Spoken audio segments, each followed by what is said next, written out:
want to be cool? This is a robbery! Any of you fucking pricks move! And I'll execute every motherfucking last one of you! You want burgers, hot dogs, some chicken, and ribs? Yeah! Yeah! Yeah!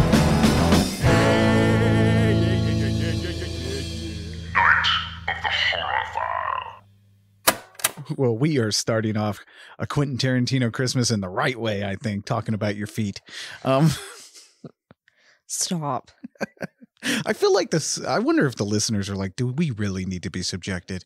We know you guys fuck. We know you have a foot fetish, so we assume you fuck with her feet. We don't need to be involved in that. And by the way, I don't need to be involved. I don't fuck nobody's feet. That's weird. That's weird. I think I'm like my man Tarantino. I'm a foot connoisseur. You know, I might kiss the toes a little bit. You know, get down there a little bit, but for the most part, I admire the foot. I admire the foot. Way too much. Not a lot of nudity in these movies. Isn't that crazy? But a lot of feet.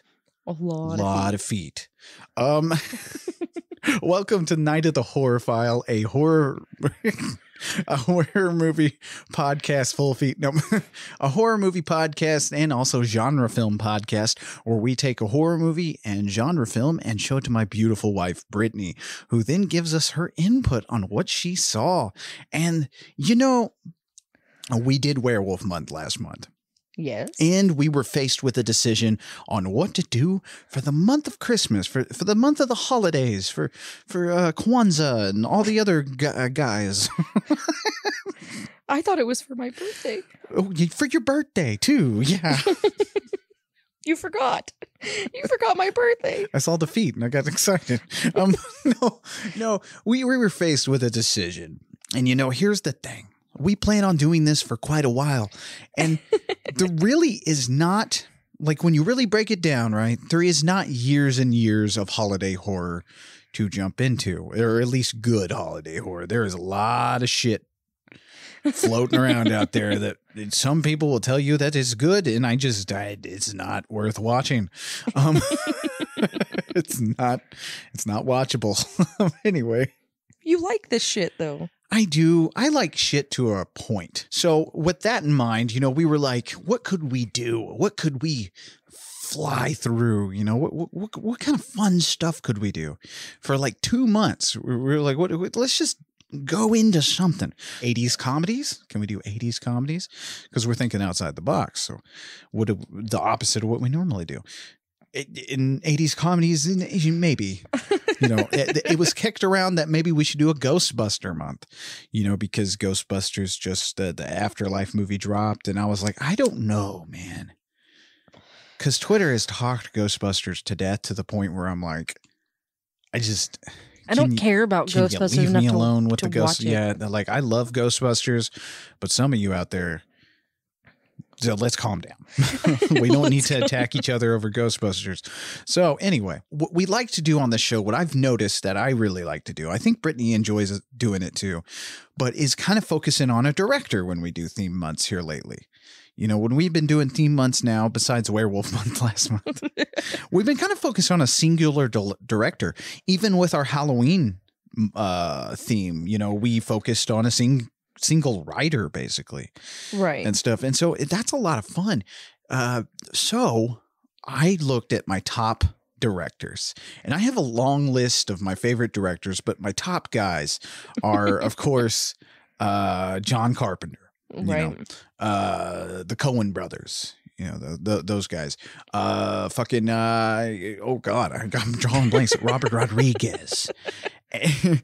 Rodriguez, and of course Quentin Tarantino, who's probably my top. Right. I think he's the top of the top, you know? And so I was like, well, let me do a whole fucking thing about that. And so that's where we're at. We have A Tarantino Christmas. So let me ask you first before we get, you know, jump right into it. What do you, besides From Dusk Till Dawn that we did on this show, what kind of brushes with Tarantino have you had? Have you watched very many features? Have you heard much about the director himself? Or Well, I know he likes feet. Yeah, well, that is very highly. Yeah, we have talked about that. Yeah, he likes feet. I saw From Dusk Till Dawn. I credit because it's a well-known fact on this podcast that I too have a foot thing like Mr. Tarantino. And I credit From Dusk Till Dawn and this movie today for unveiling my love of feet. A lot of dudes were like pausing those VHS tapes of naked ladies and stuff and sex scenes and shit. Like, I will say the VHS copy of Pulp Fiction got a bit of a workout during that foot scene. During that fucking scene where it has that shot of Uma Thurman's foot. Like, just yeah. It's good times. I'm sorry, you guys. I don't even know what to say. Someone just turned off and unsubscribed because they were like, I just audibly heard him get a boner. It was fucking gross. I can't stand this show anymore. But anyway, now I know you said that you saw today's feature. You have seen today's feature. Yeah, but I saw it so long ago that I don't remember it. I was going to say, I think it's one of those things where it's like you saw it once and like this is forever ago. And it's definitely a movie. Well, first of all, before you met me, you didn't, for movies like this, you didn't quite zone into them like you do now. No. Not Pulp. I think I saw Pulp Fiction with you. I think it was one of those movies I tried to get you to watch and you were like, I don't want to watch this. So you started giving me like a blowjob or something like that. It was when we were dating. I remember like this was like one of the movies I had on. And Brittany did this on Pulp Fiction and she did this on Escape from New York. What did I do? I don't remember, but there was sexual acts involved where you're like, I don't want to hear about this. I want him to shut up.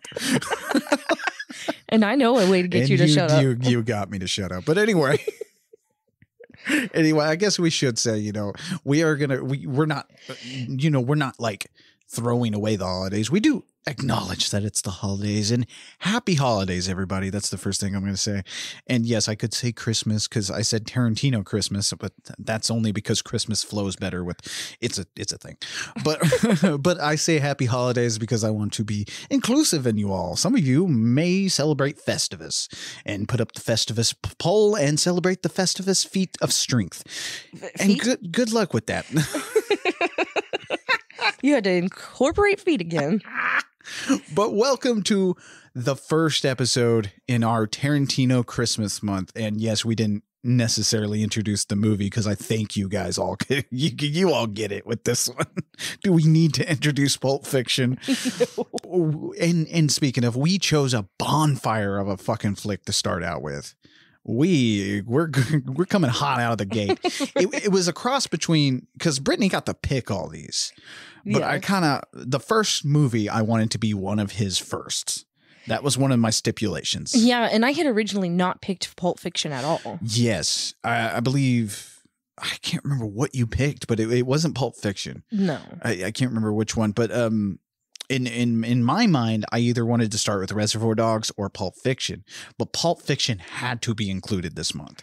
It just had to be. We can't say we're doing a Tarantino month and leave out Pulp Fiction. I just thought it was a little too obvious. I get you, but you don't go to the baseball stadium to see somebody sling a football. We're not going to talk about Tarantino without talking about Pulp Fiction. Let's take it back to the fall of 1990, when Roger Avary, who co-wrote today's feature, kind of planted the seeds of what would become the screenplay to Pulp Fiction. See, Quentin and Avary were working together on writing a short. It was the original idea. The problem they had with following through with that, though, is at the time, no one was producing shorts. So that was a little bit of a difficulty. So Avary and Tarantino, which, by the way, these two met when they were working in a movie store. I can't remember the name of it. We'll talk about that more in depth on our first part of our mini-series on Quentin Tarantino. Okay. So with no one producing shorts and them, trying to figure a way in, Tarantino decided, hey, let's make an anthology. I believe they were going with one by Tarantino, one by Avary, and one film by a third director who, and I can't find who that might have been, or even if they had a third director in mind. So 3 movies was what they were shooting at to make an anthology of movies. And the biggest inspiration for these, like a 3-part anthology or a 3-part horror movie or whatever they were going for, was Black Sabbath from 1963, one of the best Italian horror films. Horror film anthology movies, in my opinion. It's directed by Mario Bava. Now, Tarantino's script was turned into what would become Reservoir Dogs. Now, that's Quentin Tarantino's first feature-length film, is Reservoir Dogs. Avary's script would later become the base for the Gold Watch story that Christopher Walken delivers on later in the movie. So after Tarantino completed Reservoir Dogs, he returned to Avary, and they started discussing what they wanted to do together. And his idea was to do something that your typical novelist gets to do, but few films really capture, and that's telling 3 stories woven together in this fractured narrative. Right. A lot of books do that, and a lot of movies do that, but it doesn't quite get pulled off very well. Right. It's a hard thing to do. It's a very hard thing to do because if you don't do it right, it sucks. I've seen a lot of sucky non-linear movies, but I have seen a lot of great non-linear movies. So don't mistake what I'm saying. I'm not saying that Quentin Tarantino and Roger Avary created the non-linear storytelling. Now, what Quentin Tarantino does here in Pulp Fiction, though, that I think deserves a lot more attention, and it probably does. I'm just speaking out of my own. But he takes the tried and true old school stories, old school detective stories, those pulp novels and stuff like that. Mm-hmm. And like the boxer doesn't take a dive, so he has to run from the boss and stuff like that. The people are looking for him, the hitman has to take out the boss's wife to dinner. They better not touch her. It's old school shit. It's stuff you've seen and read 1,000 times in those old detective novels. And of course, where the movie gets its name, Pulp Fiction books. And comics. Pulp being the nickname for the cheap newsprint or pulp paper they used to produce these things, which were oftentimes like these scandalous stories of romance, murder, horror, and yes, crime stories, like what we have today. Now, Tarantino started work on the screenplay. He was in Amsterdam, which that'll come into the movie later on. He started this in March of 1992. Now, he could have been staying at the Winston Hotel in Amsterdam's red light district, but I'm not exactly sure on that. That's kind of just a rumor.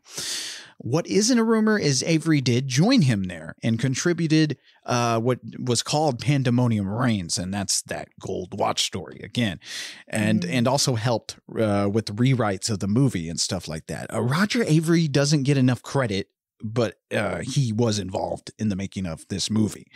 It's a Writers Guild thing and a Weinstein thing of why it only says written and directed by Quentin Tarantino before this movie. So it actually led to a falling out between him and Avary. Oh. Yeah, they've never worked again, I think, after this. But also, Avary threw in a few scenes originally intended for the film True Romance, which he worked on with Tarantino prior to this, too. True Romance is a wonderful movie. I think it's a lot of our listeners' favorites because a lot of people have asked us if we'd ever do True Romance. Maybe one of these days we'll get to it. Like, obviously, with doing a whole Tarantino month and doing the movies we're going to do these next 2 months, I think it's safe to say that nothing's off limits on this show.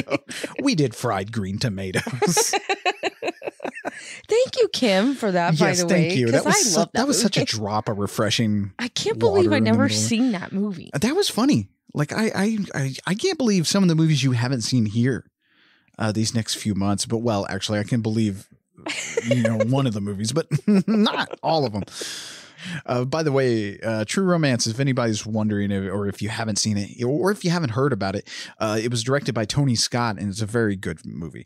But Lawrence Bender, by the way, if that name sounds familiar, he's the same guy who produced Intruder. Goddamn. The cheapest film Charles Band's film company Empire ever made, which is kind of saying something. And a previous episode here on Noth. Remember our episode on Intruder? Remember Danny Hicks? The shopping mart slasher movie we did? Okay. Brittany's drawing a blank. I don't remember this. Are you sure we watched this? Yeah, I'm very sure. But anyway, I'm sorry. You're fine. You're fine. If I saw it, I would know. You're right. You're right, actually. But Bender, who had just... Okay, you've seen Never Been Kissed 700 times. You're right. I can't fault you. See, that's why I'm not faulting you for that. But Lawrence Bender, though, he had just formed a band apart with Tarantino. That's their film company. And he brought the script to New Jersey Films, who got the rights to shop the script around. Now, they hit up Columbia TriStar, which seemed like a closed deal until studio chief Mike Medavoy found the thing way too demented. That was literally his words. He was like, I read this. I don't understand it. It's too demented. Not really. I think it's pretty tame for 1994. But Lawrence Bender then brought it to Miramax, ran by Bob and Harvey Weinstein, who, yes, I know, they're fucking goddamn war criminal. I know. They're terrible human beings, but my God, did they put out a lot of good shit. Right. I can't fault the art that they put out. I can fault them because they're piles of human garbage, but we're not gonna fucking... We're not talking about We're not talking about the Weinsteins the entire time. I hate it when movie podcasts do that. Like every time I turn on a movie podcast, that's why I only stick to one, by the way. If you guys want to know what movie podcast kind of influences me the most, it is We Hate Movies. But I hate when I turn on a movie podcast just to check it out and they start dedicating way too much fucking time to that. Right. Like, I don't care about the Weinsteins. I want to talk about the movie. I know the Weinsteins are human garbage. Let's just move on. Separate the art from the artist. Way separate. But Pulp Fiction, it would go on to become the first film to get a green light after the Disney acquisition of Miramax, making this movie somewhat of a Disney film. Not even possible. Your guess is as good as mine. Does that mean... Oh, does that mean me? No, she's... Yeah. Is Mia a Disney princess? Yeah, thinking not. Thinking no. Boy, that's interesting. But anyway. No. I don't think Disney princesses do coke. Okay? True. But anyway, this movie probably wouldn't have gotten the funding it did if it weren't for Bruce Willis. You know, Willis had been in some flops, but his box office draw was so huge. He was still very beefy, but it was starting to slump a little bit. And well, definitely not the slump that we have fucking now where Bruce Willis looks like he barely acts. I'm pretty sure they just roll him in front of a camera and tell him to kind of fucking go with it. Did he really need to act after The Sixth Sense? Bruce Willis at some point in his career, and you can see it as you go through his early movies on until like movies of today where he's doing like 5 movies like a month. Mm-hmm. And it's just the shittiest shit you've ever shit. It's terrible. I don't care who says what. It's not good. It's never good when Bruce Willis does a movie now. But like you can see his like facial features just fucking slump. Like he's just like, I don't fucking care anymore. This is my job now. This is what I do. He made enough money. Oh, he's fine. In the 90s. Mean, now he's just working, which... I loved Bruce Willis back in the day, and I would love to see him do something. Like every time someone's like, new Bruce Willis movie coming out, it's literally like when you read about it, people are like, is he going to act in this one? Wouldn't that be great if he acted? And then like when it comes out, they're like, he didn't act. But anyway, enough about Bruce Willis. But this kind of boosted the budget to like $8.5 million. And that's how we got today's feature. Now, never fear, we are going to go way into some of the stories behind the creation of Quentin's work when we do our 2-part miniseries in January. There's a lot to be discussed about that, about how he got, how he discovered things and how he got influences and stuff like that. That'll be covered a little bit more in depth. Those 2-part miniseries, it's more in depth of the man himself. So we're not going to stop this episode dead to talk specifically about Quentin Tarantino. Right. But anyway, we want to show respect to the film in hand and focus on that. So with a shit ton to talk about, let's deep dive into Pulp Fiction from '94. I'll let you guys know these are going to be some lengthy episodes this month. Like, because the movies are lengthy. They're lengthy. Me and Brittany have a lot to discuss. Yeah, there's a lot to these movies that can be discussed. So it's going to be. It's like the steak of our podcast. You know, you've reached the main course. Would you like a steak at dinner? Yeah, pace yourself. You know, don't put any sauce on this. You know, it's cooked to perfection. So enjoy. If you put sauce on your steak, you got it cooked wrong. Yeah, you're not one of our listeners. No, oh my God. I'm joking. Somebody's right now eating some A1. They're like, fuck you guys. I just like A1. I really like the taste. I don't think they're crying though. No, that'd be weird. You know. Call us. Are you okay? Anyway, pulp. A soft, moist, shapeless mass of matter. You know. How you're going to die or how you're going to end up after you die. Pulp? In a pulp. Because I'm going to put you in a blender to die. I'm going to get a huge blender. I don't know. It's okay. It's okay. And I'm going to grind you up to a pulp. Holy shit. But one thing I'd like to point out is something I read that Pauline Kael wrote. Now, Kael, if you listeners aren't familiar with, was a very influential, witty, and highly opinionated American film critic. If some of you think you're witty and smart-lipped about movies and stuff, you guys are fucking pieces of shit compared to Pauline Kael. She could tear a movie apart, and rightfully so. Like, she would cut to the core and point out the flaws in the movie, and you'd be like, oh yeah, she's right. She was great. Okay. But anyway, but she was a film critic from like 1968 to about 91. Now, she was retired when they got a little snippet from her, but she still was giving opinions on film. But what she said kind of stuck with me about Tarantino's work. And I'm paraphrasing this, by the way, but she said that people were focusing way too much on the violence, you know, which they did. Like when Pulp Fiction came out, everybody was talking about the violence. You know, the violence. Is he glorifying violence? Is this the new age of glorifying violence? Oh my God. You know how it goes. Every time one of these movies drops, somebody fucking shits a brick. Literally, I know you never really paid attention to movie releases and specifically Quentin Tarantino. You never paid attention to that. But like every time a Quentin Tarantino movie comes out, it's always about the violence. Are we glorifying the violence? It's like, this is the same motherfucking shit you guys have been talking about since Reservoir Dogs. You really need to find a different fucking argument. But anyway, but she said that people were focusing way too much on the violence and taking it all too seriously when really they weren't focusing on what Tarantino had truly invented with Pulp Fiction. And that's a new form of comedy. Because really, Pulp Fiction, when you strip down its cool nature and awesome dialogue and stuff like that, and just the way it looks at these people who should be terrible people, but you find them oddly charming. Yes. When you strip away the violence and stuff, it is a dark comedy. Like this I'm gonna have to say yes to this that. is a very witty and funny movie.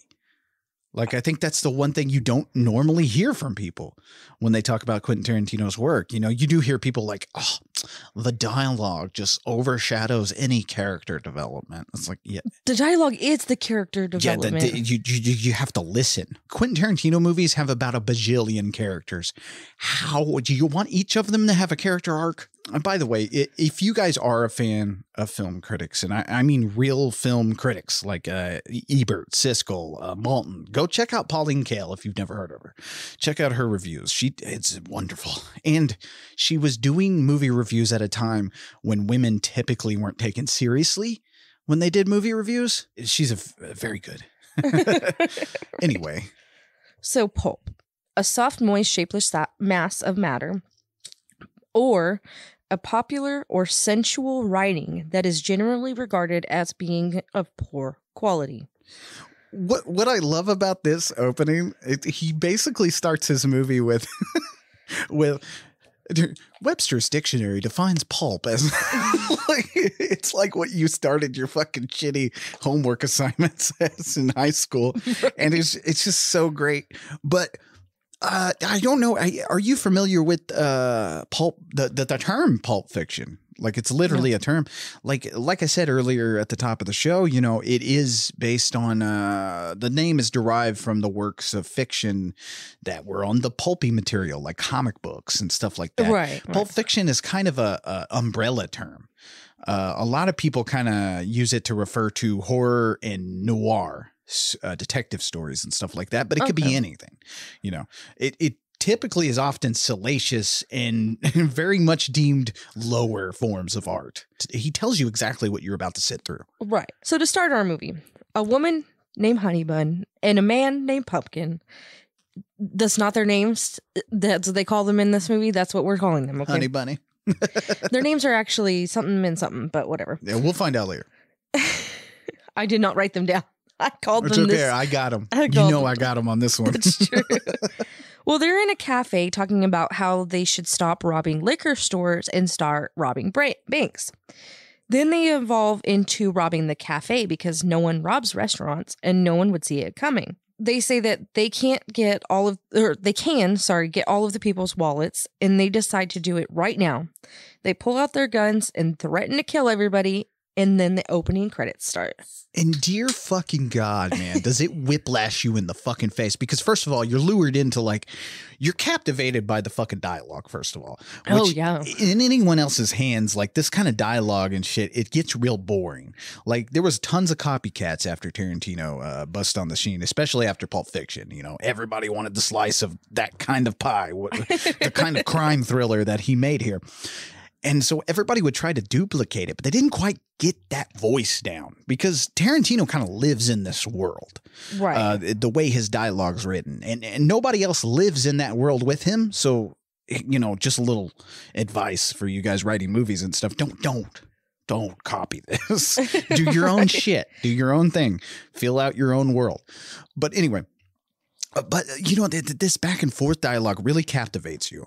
And then you know, they pop up out of nowhere because you're like, they're just talking about robbing places. You don't know if they're actually serious. Right. And then all of a sudden they fucking pop up and she lets out that fucking line.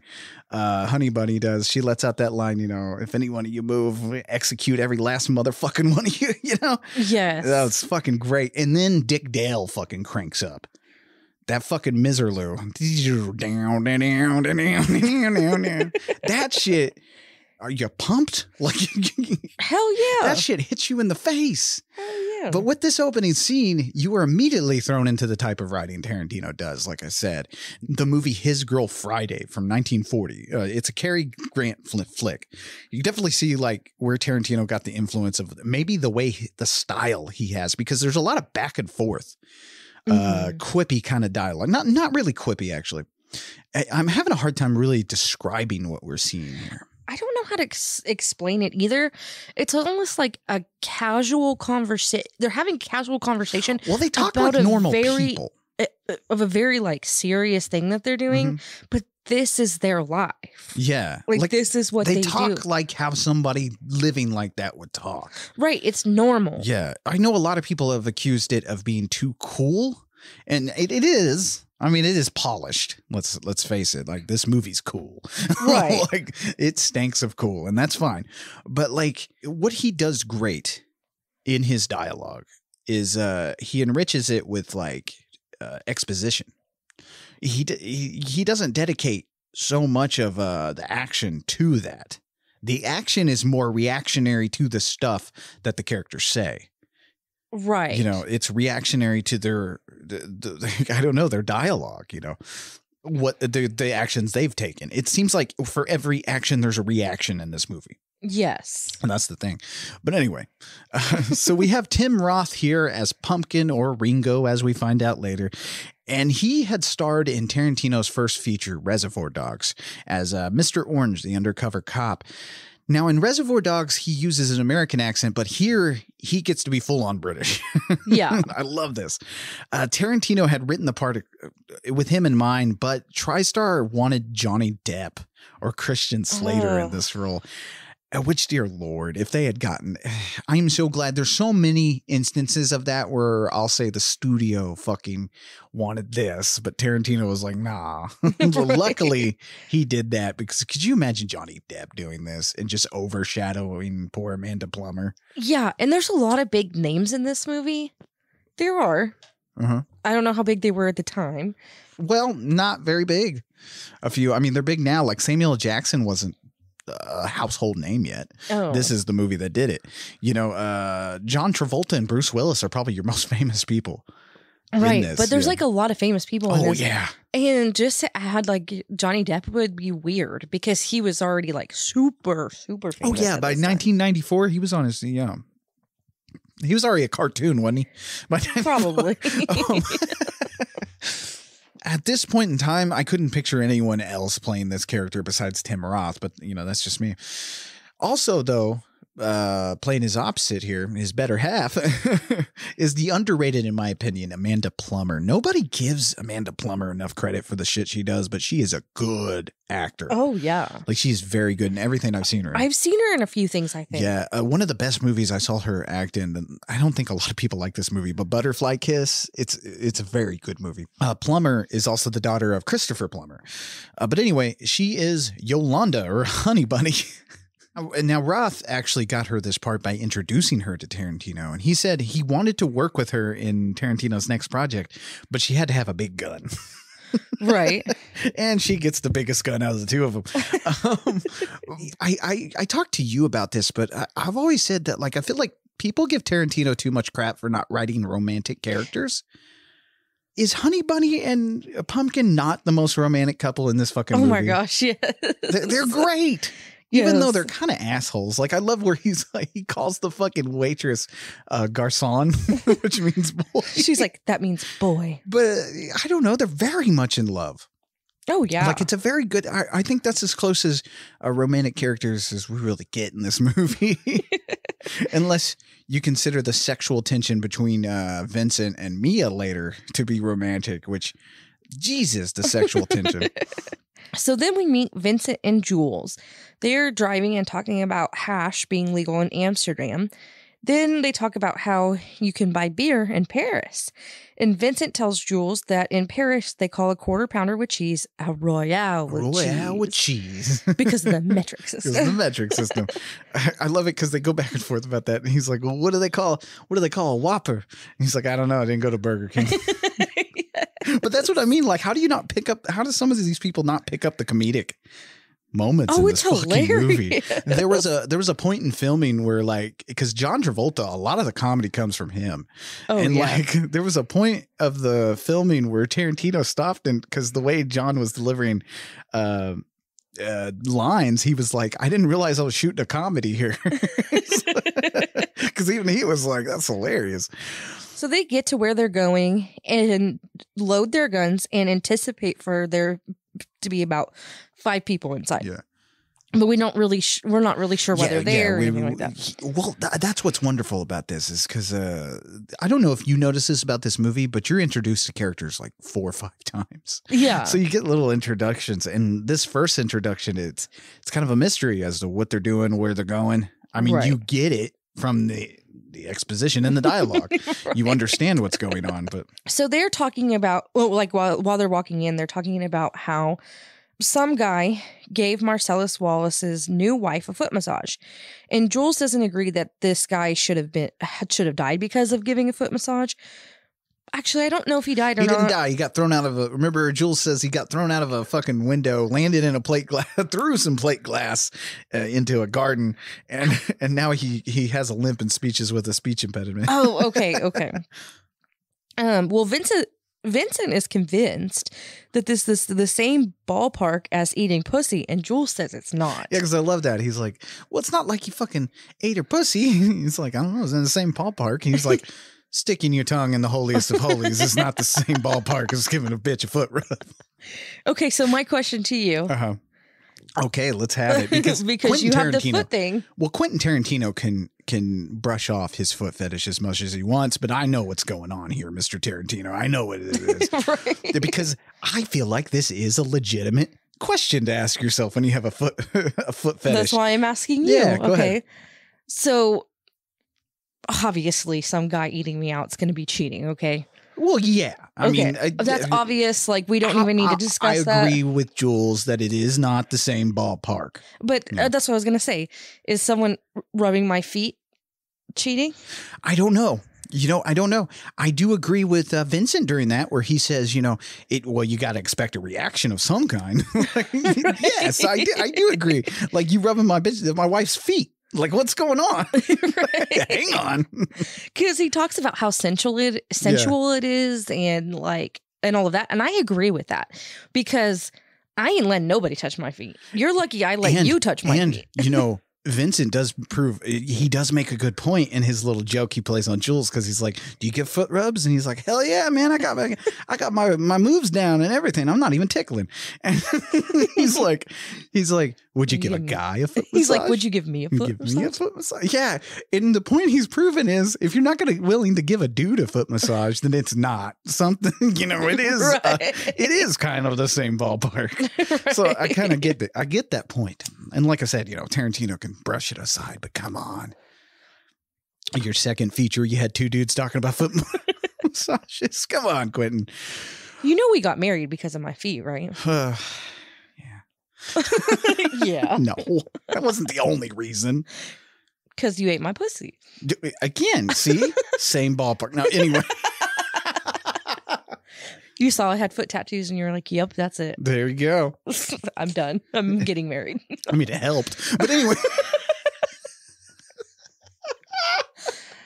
Oh. But what can you really say about John Travolta and Samuel L. Jackson's characters, Vincent and Jules, that hasn't already been said? These are such iconic fucking characters at this point.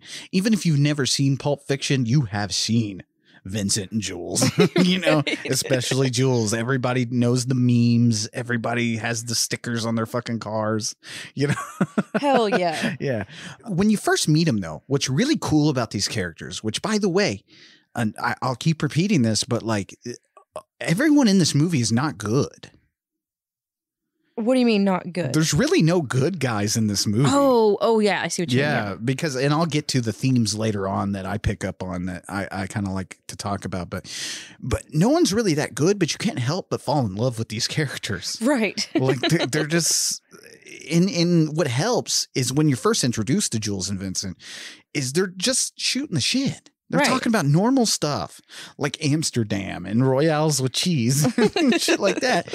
And they end up even gossiping with this fucking foot massage story, Right. So usually when you're introduced to hitmen in movies, I'm sure you've kind of seen that. Yes. When you're introduced, they're angry and they're cleaning their guns and just talking about the job and get the job done and shit like that. But here you have two dudes. And like I said, they're bad. They kill people for a living, but you fall in love with them. And it really helps that you have Samuel L. Jackson and Travolta, who are two just fucking powerhouses, and they're great playing off of each other in these scenes. Oh, yeah. Travolta's career, it wasn't really that great around this time. He was doing roles that were making a lot of money and getting him up there in fame. In fact, Look Who's Talking he had just done, which was technically the first movie that helped his career get a boost. But he was just kind of doing that. He was doing these clean, family-friendly characters, like in Look Who's Talking. I actually really like that movie, even though it gets a lot of hate. Do you remember that? No. With Kirstie Alley and John Travolta, where the babies are talking? No. It's a good fucking movie. I'll have to show it to you sometime. If there's talking babies, I don't know if I want to watch it. It's not the creepy talking babies. Okay. Like it's in their minds because they're babies. Okay. But anyway, now that I think about it, that's kind of scary because it's Tony Danza playing one of the babies. But anyway, I think it's Tony Danza. Anyway, we're not talking about that. But he, like I said, he was just doing those family-friendly kind of characters. But Tarantino felt completely different about where he could go. He had met with Travolta before they even worked on this movie, because he wanted to work with John Travolta. He wanted to either give him the choice between From Dusk Till Dawn or this movie. But anyway, So he kind of told Travolta when they were having a meeting, they kicked it off pretty good, but he told him he was disappointed by the moves he made with his career, which kind of hurt Travolta's feelings. Oh. But he said, he was like, I appreciated it coming from Quentin Tarantino because he said the way he put it was more of a constructive criticism kind of way. It wasn't just him bad mouthing Like, me. you're a dumbass or anything like that. No. He was just like coming at it as, look, like this is what you could be. And, you know, because Tarantino was a fan of Grease. You know, he was a huge fan of Brian De Palma's Blowout. It's one of his top favorite movies, which hint, we'll be covering that in January. It's not really a hint. I was like, hint, we're doing this. To me, Blowout has one of John Travolta's best performances. This being the first, Blowout being a close second. In that movie, he's moody, reserved. He's kind of charming, a little like what he does here, but not as cool. You know, it's not the cool Vincent or anything like that. But let's face it, you know, it's John Travolta. He's captivating, and that's what Tarantino wanted here. Right. Now, the studio didn't want Travolta in this role. In fact, the role was actually going to go to Michael Madsen. That's who Tarantino started out writing the role for. And Madsen was in Reservoir Dogs. He played Mr. Blonde, the dude who cuts off the cop's ear. But anyway, Madsen, however, chose to take a role in Kevin Costner's Western Wyatt Earp instead, as I think he was playing Virgil Earp in that movie. But it was a decision that he totally regretted.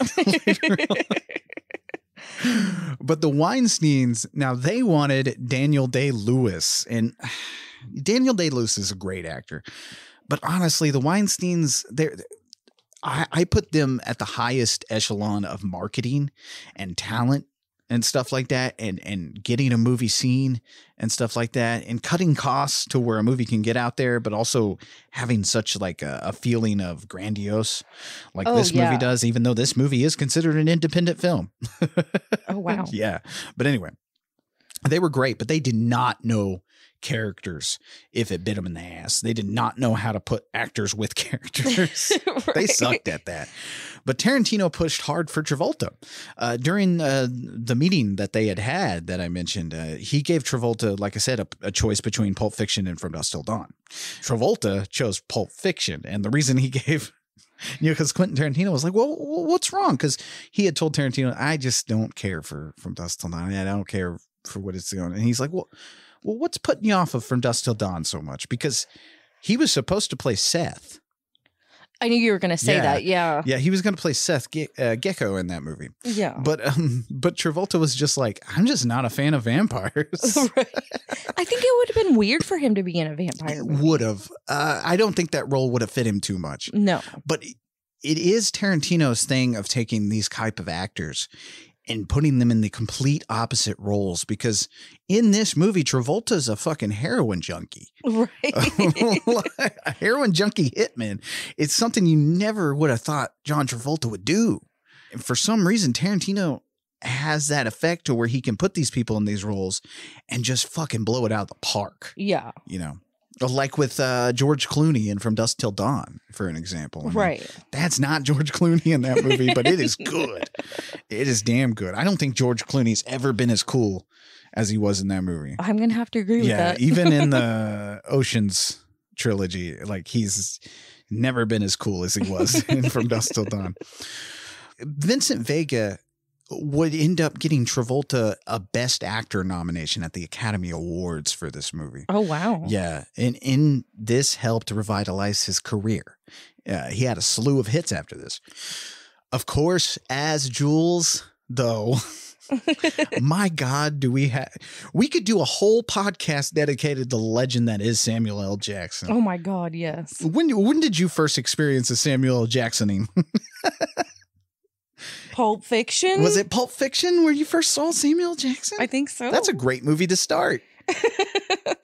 I've never seen a movie where Samuel Jackson, even some of the movies he was in that aren't that great, he just delivers 100% in his roles, man. Oh, yeah. And he tends to be kind of the character that's Samuel L. Jackson in every movie, but it's just such a fucking joy to watch him act.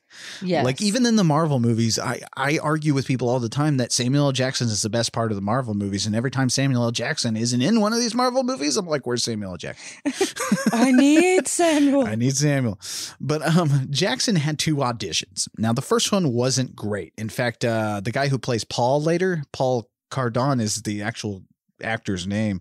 The guy who plays Paul later, he actually overshadowed Samuel L. Jackson, and he almost had the role of Jules. Oh, God. Yeah. But Jackson just kind of figured, it's just a reading and it didn't go too well. But I think it was Harvey Weinstein convinced him to audition again, come back in, audition one more time. And it was his performance of the ending monologue between him and Rico is what he did in that second audition. And that landed him the part immediately. That's awesome. Just that back and forth they have, which we'll kind of discuss that at the end of the episode. But man, that's one of the best scenes, I think, in any movie I've ever seen. It's so good. You said Rico. Do you mean Ringo? Ringo, my bad. Sorry, I was confused. I was like, who's Rico? Did I miss somebody? Ringo. Did I miss a name? Did I say Rico? Holy shit. Rico Save. Anyway, I was confused. I'm sorry. Like I said, I'm not going to go too into who was up for the parts of this movie. I'm not going to go too into that because if you look up the short list of actors that they wanted to audition, it's a fucking mile long. There's a lot of people who are going to try out for this and who tried out for this. So I'm not going to go into every one. That's boring. Right. But I will say that Lawrence Fishburne was approached with this character. Lawrence Fishburne, who maybe I know him from a lot of stuff, but Fishburne, he turned it down. Now, they said that he turned it down at one point because it wasn't a starring role. He didn't feel like it was a starring role. What? But he said at a later time that he thought he turned it down because he thought the movie glamorized heroin use. No. And Fishburne did Deep Cover in 1992 where he does cocaine. So I guess coke is cool, but heroin isn't. I'm quite confused on that. I think that's just him saying something so it doesn't sound like I just gave up one of the biggest parts that probably would have defined my career. But he'd go on to be Morbius or Morpheus or whatever the fuck he is in that Matrix movie, so he's fine. We'll kind of touch later on, not so much with this. We'll save it for the miniseries, but we'll kind of touch on the exaggeration the media and critics put on Tarantino about glamorizing drugs and violence in his movies. We'll kind of discuss that at a later time. Okay. So the guys go inside of this apartment and they're talking to some frat-looking kids. The kids are nervous as hell, and they tell Vincent where this briefcase is that they came to get. Vincent opens it and he has this golden glow It's with on the him, gold glow. but we don't know what's in it. So Jules shoots one of the kids and wants to know if the other kid knows what Marcellus looks like. Jules asks if Marcellus looks like a bitch. I love hearing this from Brittany because it's Samuel L. Jackson's lines. Yeah. And I'm just envisioning in my mind, but coming out of you, it's fucking funny. He's like, does he look like a bitch? And because the kid tried to fuck Marcellus like a bitch. Yeah, why are you trying to fuck him like a bitch? And I love it because he's like, well, what? Say what one more time? Fuck.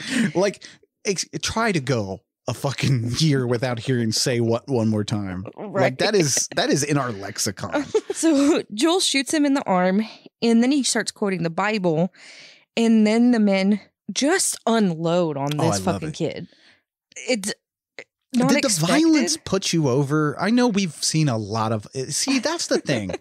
It's not like Tarantino's movies just popped out and they fucking brought the violence. Like there was movies before and after that are more violent than a Tarantino movie. Right. But like, I'm confused with why everybody sticks to Tarantino with that. You and I have watched these movies where people are getting their nuts ripped off in a hilarious fashion.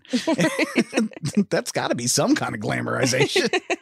But one of the things that I love though is there's that scene with the Big Kahuna Burger. Yes. Which, by the way, Quentin Tarantino puts stuff like that in his movies where he invents like products for like Red Apple cigarettes. You know, those don't actually exist. They're just in this movie. Yeah. But Big Kahuna Burger, I fucking love that. It's like, what you having here? A Big Kahuna. Big Kahuna Burger. He's like, can I have this? And Yeah. he just eats his fucking hamburger. He fucking eats his. That is such a fucking big dick power move. Just fucking eating somebody's burger, knowing you're about to blow them away. Just fucking denying them their last meal. Yes. And then he was like, what you got to drink? Sprite. Ooh. Mind if I partake in a tasty beverage to wash this down with? And he fucking just stares at him and drinks all of his soda. It is great. And I love when he's talking to Vincent. He's like, Vincent, you ever had one of these big kahuna burgers? But that's what's funny is like, that's the kind of shit that is kind of glamorized because that's the kind of shit you want to do. Like, you're like, man, dude, the boss is on my fucking nerves. I wish I could march into his fucking office, just eat his food and just stare at him the whole time and then quit. But okay, this briefcase, it's actually, first off, so I know, Brittany, you had questions about the briefcase. Yeah. Like, what did you think about this briefcase upon first seeing this movie? I really just thought it was gold. Really? I mean, it might be gold. Yeah, because I don't know. they never explain what's in it. And really, first off, it's a meta commentary on the concept of MacGuffins. Now, what a MacGuffin is, it's an object that kind of propels your plot in a movie. And this movie doesn't necessarily need one, you know, but it's here. And it's really just an irrelevant object that everybody wants. What's in the briefcase? It doesn't fucking matter, but everybody fucking wants it. Right. And that's why Jules and Vincent are on a quest here, you know, just to make sure this case gets back to Marcellus. Right. I mean, they're on duty right now. Oh, yeah, yeah. What's fun is, like I said, he never shows you what's in there. And really, the contents matter less than just the pure fact that people are willing to die because of it. That's what makes it even more important. Right. You know, it doesn't stop people from coming up with theories, though. Like, did you have your own theory that popped up, or what were you thinking? You just thought like maybe money in the briefcase that they needed, gold or something. I mean, in reality, all it was a battery and a light bulb.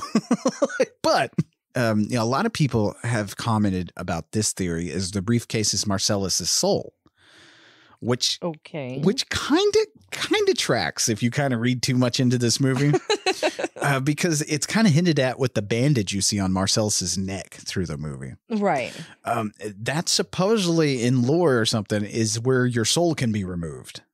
That's weird. So then the combination of the case is 666.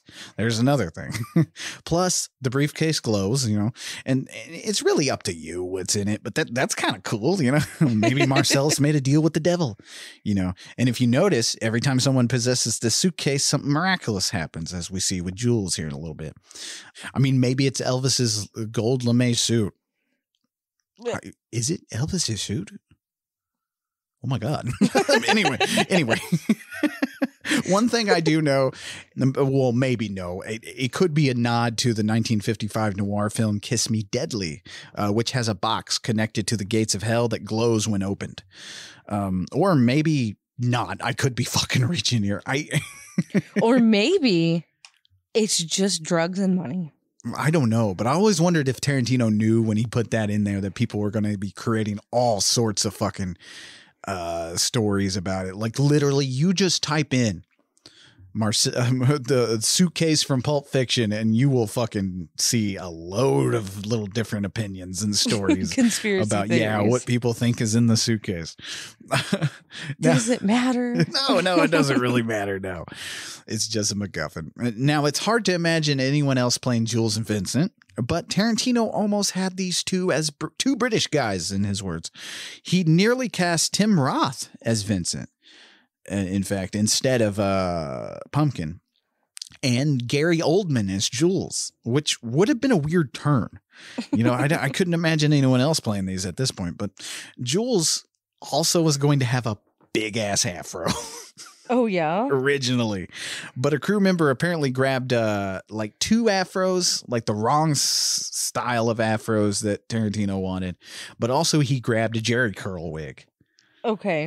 Now, Tarantino was kind of disappointed, but Samuel L. Jackson was like, no, man, that's what Jules would wear. That's what some of these gangsters and stuff are wearing out there. You know, it's 94. You have I don't even know if no, in fact, it's kind of funny to think about, but like Jules may have brought back the Jerry curl. Like, I think it went out of style like in 89 or something like that. But anyway, we're not here to talk about hair. But this drippy Jerry curl wig he wears through this. After Jackson fitted on himself, Tarantino fucking loved it. And they just kind of went with that. Yeah. Now, as for the Bible passage Jules reads, how'd you feel about that? I don't understand it. I don't understand the Bible, so I ain't listening to anybody talking about it. well, okay. Now, the Bible passage supposedly he reads is Ezekiel 25:17. Its first part about the righteous man and tyranny, that's all made up. All that's made up. And I think Tarantino and Jackson actually came up with that together. It relates to something that happens later on in the movie that we'll get to. But the last part, and I will strike down upon thee with great vengeance and furious anger, and you will know my name is the Lord when I lay my vengeance upon thee. Now, that's directly from Ezekiel 25:17. Oh, okay. But knowing that Tarantino is a Sonny Chiba fan, this also might have come from another movie. It may have come directly from Bodegado Kiba, or in America, it's known as Bodyguard from 1973. And in that film, I think the last part of Ezekiel is written out and stuff. Okay. Yeah. Okay. There's going to be a lot of this, you guys.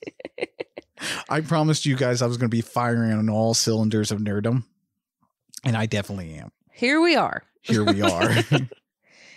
So now we meet Butch, and he's talking to Marcellus Wallace, and Marcellus hands Butch an envelope of money, and he says to put his pride aside during this boxing match that he's going to do, because Butch is a boxer. Marcellus wants Butch to drop out at the 5th round. Then Vincent and Jules come into the bar area, and they're talking about how Vincent got asked to take out Marcellus's wife. Yeah. Then Butch and Vincent exchange a few sentences, and Butch just looks pissed, like he hates Vincent. Yeah. Our first introduction to Bruce Willis, he doesn't even recite a line for like 25 seconds. Yeah. Man, it's great. I don't know why is this not boring?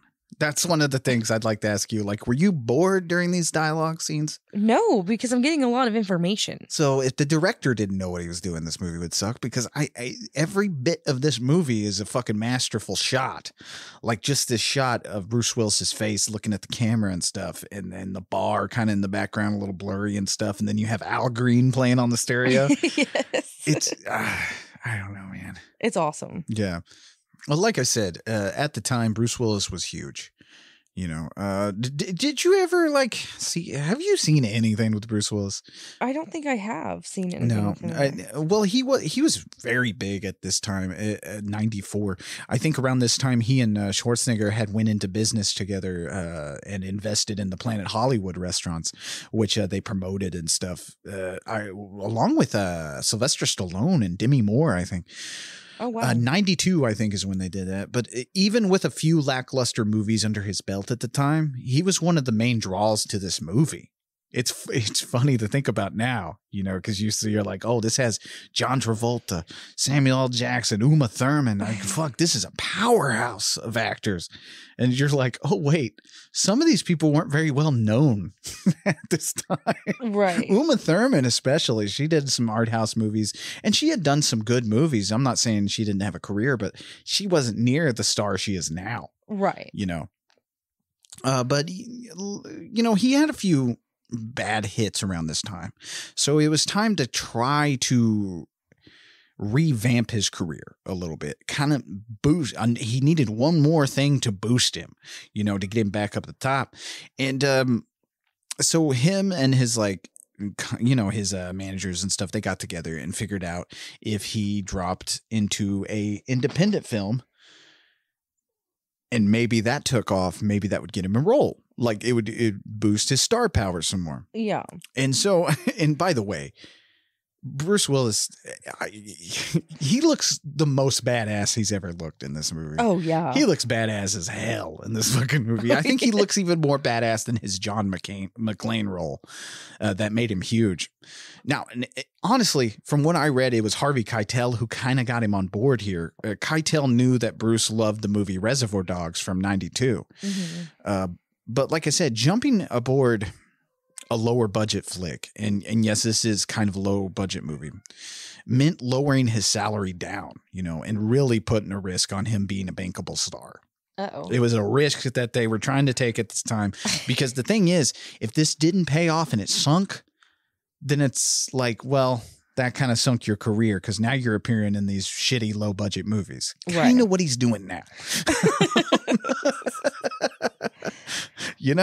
Like, I don't know if you've ever noticed that, but when stars start doing that and these things start sinking, it's kind of bye. The downfall. Yeah. I think his biggest downfall was when he did Cop Out, the Kevin Smith movie. He did take a leap on this, but it paid off. I mean, obviously.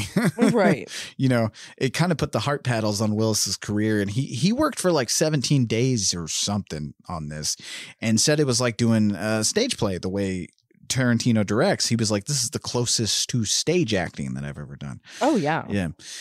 Tarantino loved it because he felt that Willis had this look of a 50s movie star. I truly feel like that's kind of what, agree to that. Because that's what Tarantino's going for. He's going for like Raging Bull and shit like here. Yeah, because I was really like, what timeline is this? Until Vincent pulled out a cell phone. Like, it could almost exist in its own time zone, like its own year. Like, yeah. Because you have a clash of classic meets like postmodern and like newer elements mixed in with the batch, and it's wonderful. Parts of it feel like it's the 1970s. Yes. Parts feel like the 50s, like especially with Bruce Willis's character. Like Tarantino said, he does have the look and feel of a 50s actor in this movie. I'm gonna have to agree with that. Yeah. And I didn't know the timeline until I saw a cell phone. And then I was like, oh, wait a second. Oh, okay. We're in 94, which the cell phone you're talking about is the car cellular phone from the 90s, man. Those big ass black things that were in people's cars. So 2 women are talking about piercings, and Vincent is there at this house, and he's asking questions about the piercings too. Then he gets called into the other room by a guy named Lance, and he is selling. Okay, you said heroin. I thought it was coke. He sells both. He's just selling a mix of it. But he mentions that like he's like, coke is dead. He's like, it's dead. Right. He was like, but heroin's coming back in a bad way, So he buys the heroin, right? Yes, he buys the heroin. Okay. He buys the top shelf heroin that Eric Stoltz. He's like, I'm giving you some from my collection. That's well. Then this makes way more sense. The rest of the movie makes way more sense. Anyway. Okay, I was wondering if that kind of tripped you up. It did. Eric Stoltz, fuck. Like, he's so good in this. Again, like, I love that he's just walking around in this robe. He's in a robe the entire fucking way. He is living the life you want. Yes.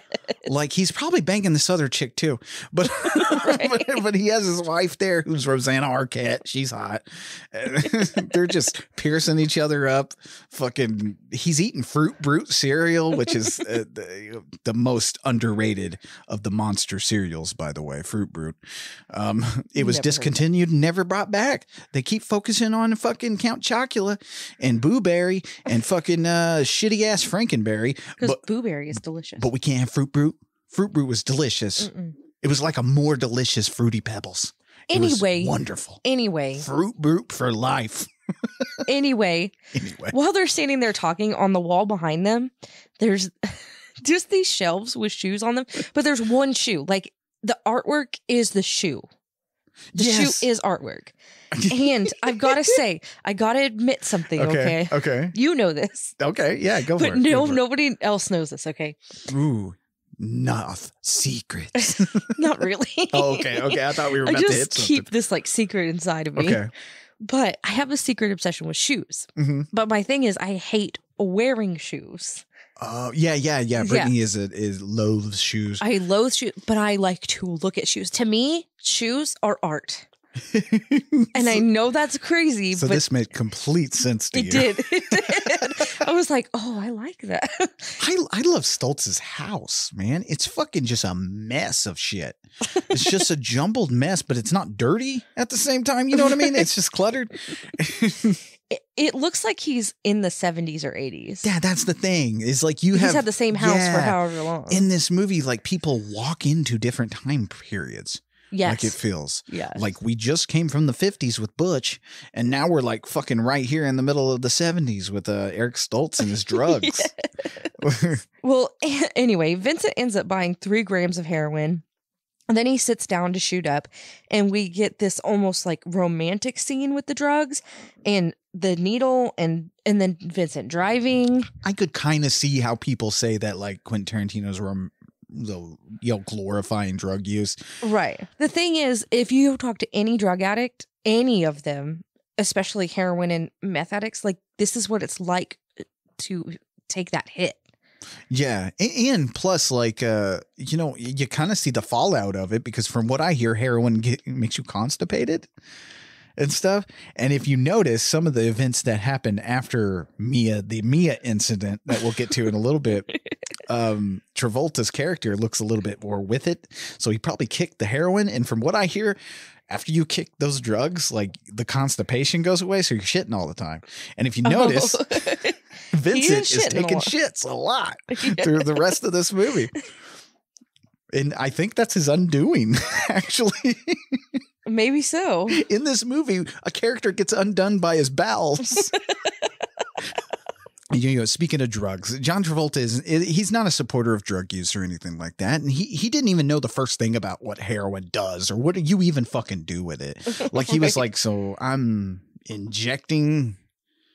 What do I do? Am I smoking it? Do I smoke it? And so Quentin's, no, you're injecting it. So Tarantino, he had some friends who were recovering heroin addicts. Oh, shit. And so he set him up with these guys. He had Travolta go and speak with some recovering heroin addicts. Now, one of them told him the closest that he could get to even brushing the surface of what it feels like to be on a heroin trip is to lie down in a hot tub and get plastered on tequila. Okay. He was like, just keep taking tequila shots, and that's the surface of what it feels like. So Travolta was excited. He went back home, or he went back to the hotel and told his wife, we got to do some research. So they got some tequila and went to the hotel hot tub. And so John Travolta and his wife are just kicking back in this hot tub doing movie research. Nice. So Vincent goes to pick up Mia, and she talks to him over this speaker and tells him to wait for her to get ready. But she watches him from cameras and does some lines of coke. Yeah. Then we get our first foot shot. Our first foot shot. When she's walking through the house. Now, I think this is the only foot shot in the film. Like, I don't think you get too many foot shots. You get a little quick flashes when she's dancing later on.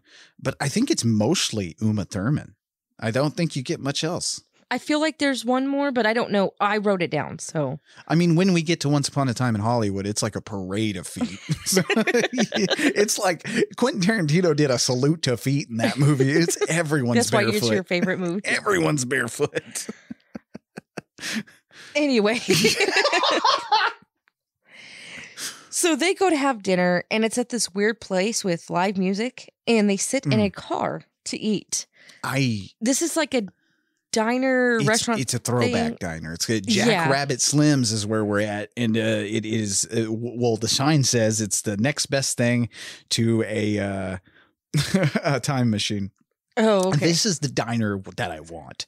Every time someone does this, and this used to be a thing in the early aughts, where we had quite a few retro throwback diners here in Tulsa. Yeah, they all got fucking torn down, but I love retro throwback diners. They're so much fun. I don't care how shitty the food is. It's a lot of fun to me because I love the 50s, Karen, my stepsister, she worked at 50s Diner. Yeah. And she said she loved that. Oh, it was great. It was a lot of fun, but it's not as fun as this. No. This is to a whole new level. But yes, it's Jack Rabbit Slim's. I actually have the menu to Jack Rabbit Slim's over there on the desk. Oh. Yeah. Cool. You can order you a $5 milkshake. Well, they talk about how Mia was in a pilot for a TV show, and they share a $5 milkshake. I love it because he's like, "Yeah, this is $5. You don't put bourbon or anything." Oh, by the way, the pilot they talk about, Fox Force 5, I believe it was called. Yeah. It kind of, if you listen to it, it kind of predicts Kill Bill later on, where she's the master of knives and there's a demolition expert and stuff like, yeah, it's literally the plot of Kill Bill later. Cool.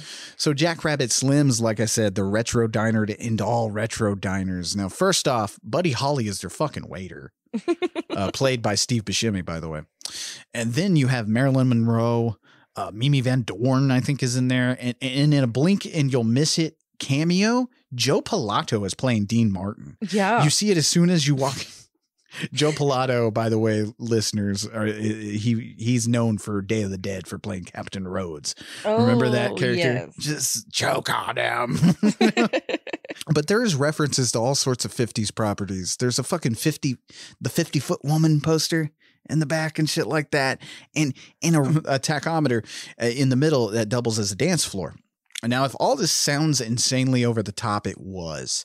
Because I think this would go on. Honestly, the Jackrabbit Slim's scene here is one of the most recognizable scenes from Pulp Fiction. You know, typically when people think about Pulp Fiction, or like when random people talk about Pulp Fiction, it's always this dance scene. You know, right, the dance scene at Jackrabbit Slim's. And like I said, if it seems insanely over the top, it fucking was. It cost them $150,000 of the film's budget to create the interior, which was on a sound stage. Now, by the way, really interesting here is 50% of this is practical locations in LA. This all takes place in Los Angeles. And the other is 50% crafted locations. But you wouldn't want to hang out at Jackrabbit Slim's. The cars are the fucking. It would be fun. Oh yeah. man, why are we doing that no more? I don't think anybody gives a shit about the 50s anymore. No. Now it's all about the 90s. We're closer to having a 90s themed restaurant than we are a 50s themed restaurant at this point. You know what I said a long time ago, and I have a Facebook post about it, and I don't know how many years ago. I want to open a restaurant. Was it a restaurant? I wanted to open something that only played 90s alternative music. Well, there you go. There's your 90s alternative cafe. I don't think nobody knows this but you also. Okay. Well, some people might know this, but I like exclusively listen to 90s alternative music. That is my jam. That's Brittany's jam, yes. Do I really want a 90s themed restaurant? No. I feel like the 50s are the way to go when you do a themed restaurant, because it wasn't a restaurant. That's not what it was. It was a 90s alternative hangout coffee shop. Okay, that makes more sense. Yeah. Because a 90s themed restaurant, I mean, what do you got? That's just a Bennigan's. So there's a kind of awkward silence, and Mia mentions that that's how you know you found someone really special, when you can just shut the fuck up for a minute and comfortably share silence. I fucking agree. Oh, I do agree. That's when you know you're in good company, when you guys could just shut the fuck up for a minute. Oh, yeah. And she mentions, I love that part where she says, why they're talking, she's like, why do people do that? And he's like, what? And she was like, think they have to make up some dumbass shit to say, talk about some bullshit. Because it's true. That's very big. It's sometimes when I'm at work and we're on the phone or whatever, I have a dead silence at work or whatever. There's nothing going on. And we just sit on the phone together. I'm like, oh, well, I guess we can go. And you're like, no, it's fine. That's cool. Well, that's the thing, man. I love it when you find somebody that you can just fucking vibe with, man. You ain't got to fucking talk about the mundane bullshit. How was your day going? You're just fucking chilling. You're vibing. Yes. Everything's cool. I love that. So Mia goes to the bathroom to snort some coke. And I said, God damn. Yes. And all these women are just standing in front of the mirror. They're just looking in the mirror. That was a little weird to me. Does that not happen in female restrooms? No, we're not just standing around staring at the mirror. The movies would leave you to believe that women gather around the mirror and do their makeup. Maybe in high school. Well, she comes back out and Vincent asks what she thought about Antoine, the man that got kicked out the window. And she says that he fell out of a window. And Vincent tells her the story about the foot massage, and she says that's absurd because he never touched her. The only time Antoine ever touched me was when he shook my hand at my wedding. At my wedding. Yeah. So then there's a dance contest, and Mia wants to dance, and she wants to win. When Vincent's reluctant, and she was like, no, Marcellus says that you're supposed to take me out and do whatever I want, and I want to dance. We do a great job. Well, Brittany does a great job at summing these scenes up and stuff like that. But it is long. It's drawn out and stuff. And there is a sexual chemistry here. That's the scary part about these scenes is they very much have a sexual chemistry, and that's not what you want. That's not where Vincent wants to be after hearing about, oh, this guy just touched her feet and got thrown out of a window. Whether she's saying that's true or not, that's still very much in his mind. Right. And he's being good. Yes, he did. He does the best he can. Like later on when he's in the mirror, he's like, you're gonna go home, you're gonna jerk off, and that's all you're gonna do. Like, who else has had that conversation? Every man. Yep. We've all done it. You're gonna go home, you're gonna beat off. And you're going to be fine. Is that what you did after our first date? Yep. It's like, we're not going to have sex in the parking lot. We're going to go home. We're going to treat her with respect, first of all. And we're going to kiss. We're going to go home. And you're going to masturbate furiously until dawn. And that's all you're going to do. Dawn. Oh, my God. You're going to drink your drink. Don't be rude. Yeah.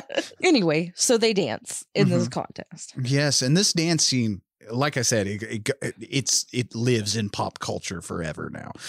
Countless parodies, including cartoons. I remember seeing the dance scene parodied on Animaniacs before I actually saw Pulp Fiction. That's how big this was. Parts of the dance are actually lifted from Federico Fellini's film 8½. A wonderful movie about a director retreating into his fantasies. By the way, you also really should grab a pen during this episode or all these episodes, because every movie I mention is a movie you must watch. Okay. Like I kind of mentioned today on Twitter, I was like, I literally have a list of perfect movies. And most of the movies I'm mentioning are perfect movies. Like, which, to be on my perfect movie list, it means I have to have no complaints. And that's kind of hard. You know, I feel like that's a little hard to achieve, especially newer movies. I have complaints about all these movies. That's a big, what am I trying to say? Like a big goal there. Like, I have to have zero complaints about your movie to be on my perfect list. That's hard. Some big balls to fill. I don't know what I was trying to say.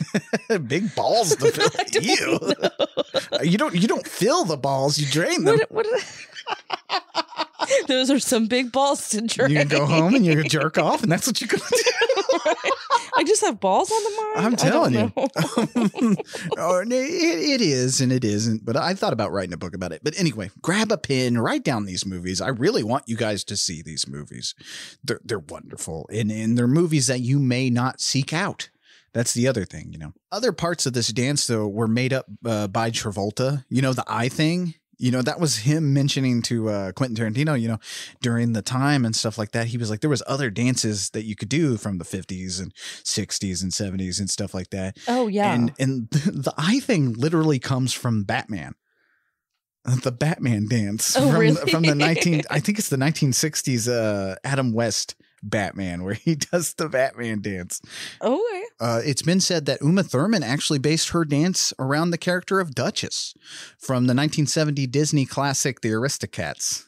Oh, like if you watch that, she dances like Uma Thurman. Oh yeah, yeah. Which again, within the pop culture, I mean, you have fucking years later, Fall Out Boy releases a song, Uma Thurman. Yes, that's what the song's about. It's about dancing like Uma Thurman.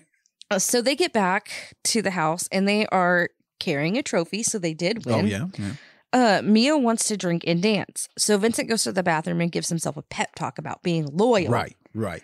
So Mia is wearing Vincent's jacket. Yeah. She pulls out this baggie that he bought from Lance. She snorts it like a line of coke. Right. And her nose starts to bleed. And then she passes out. She is ODing. Mm-hmm. Vincent comes out and finds her and rushes her to the car. While in the car, he calls Lance and says that he's coming to his house. Lance is like, "Don't go to my house." He says, "Bite the bullet and go to the hospital." I love it because he's like, "Wait a second. Are you calling me on a cellular phone? Prank caller. I don't know you. Oh, yeah. Again, I absolutely love Eric Stoltz, the put-upon drug dealer in these scenes. Who we open on eating that bowl of Fruit Brute cereal. Oh, my God. Like I said, the underappreciated monster cereal. But anyway, now, of course, playing the beautiful Mia is Uma Thurman. Now, the studio wanted someone a bit more bankable. Holly Hunter and Meg Ryan were kicked around. Oh, thank God Holly Hunter didn't do it. Yeah.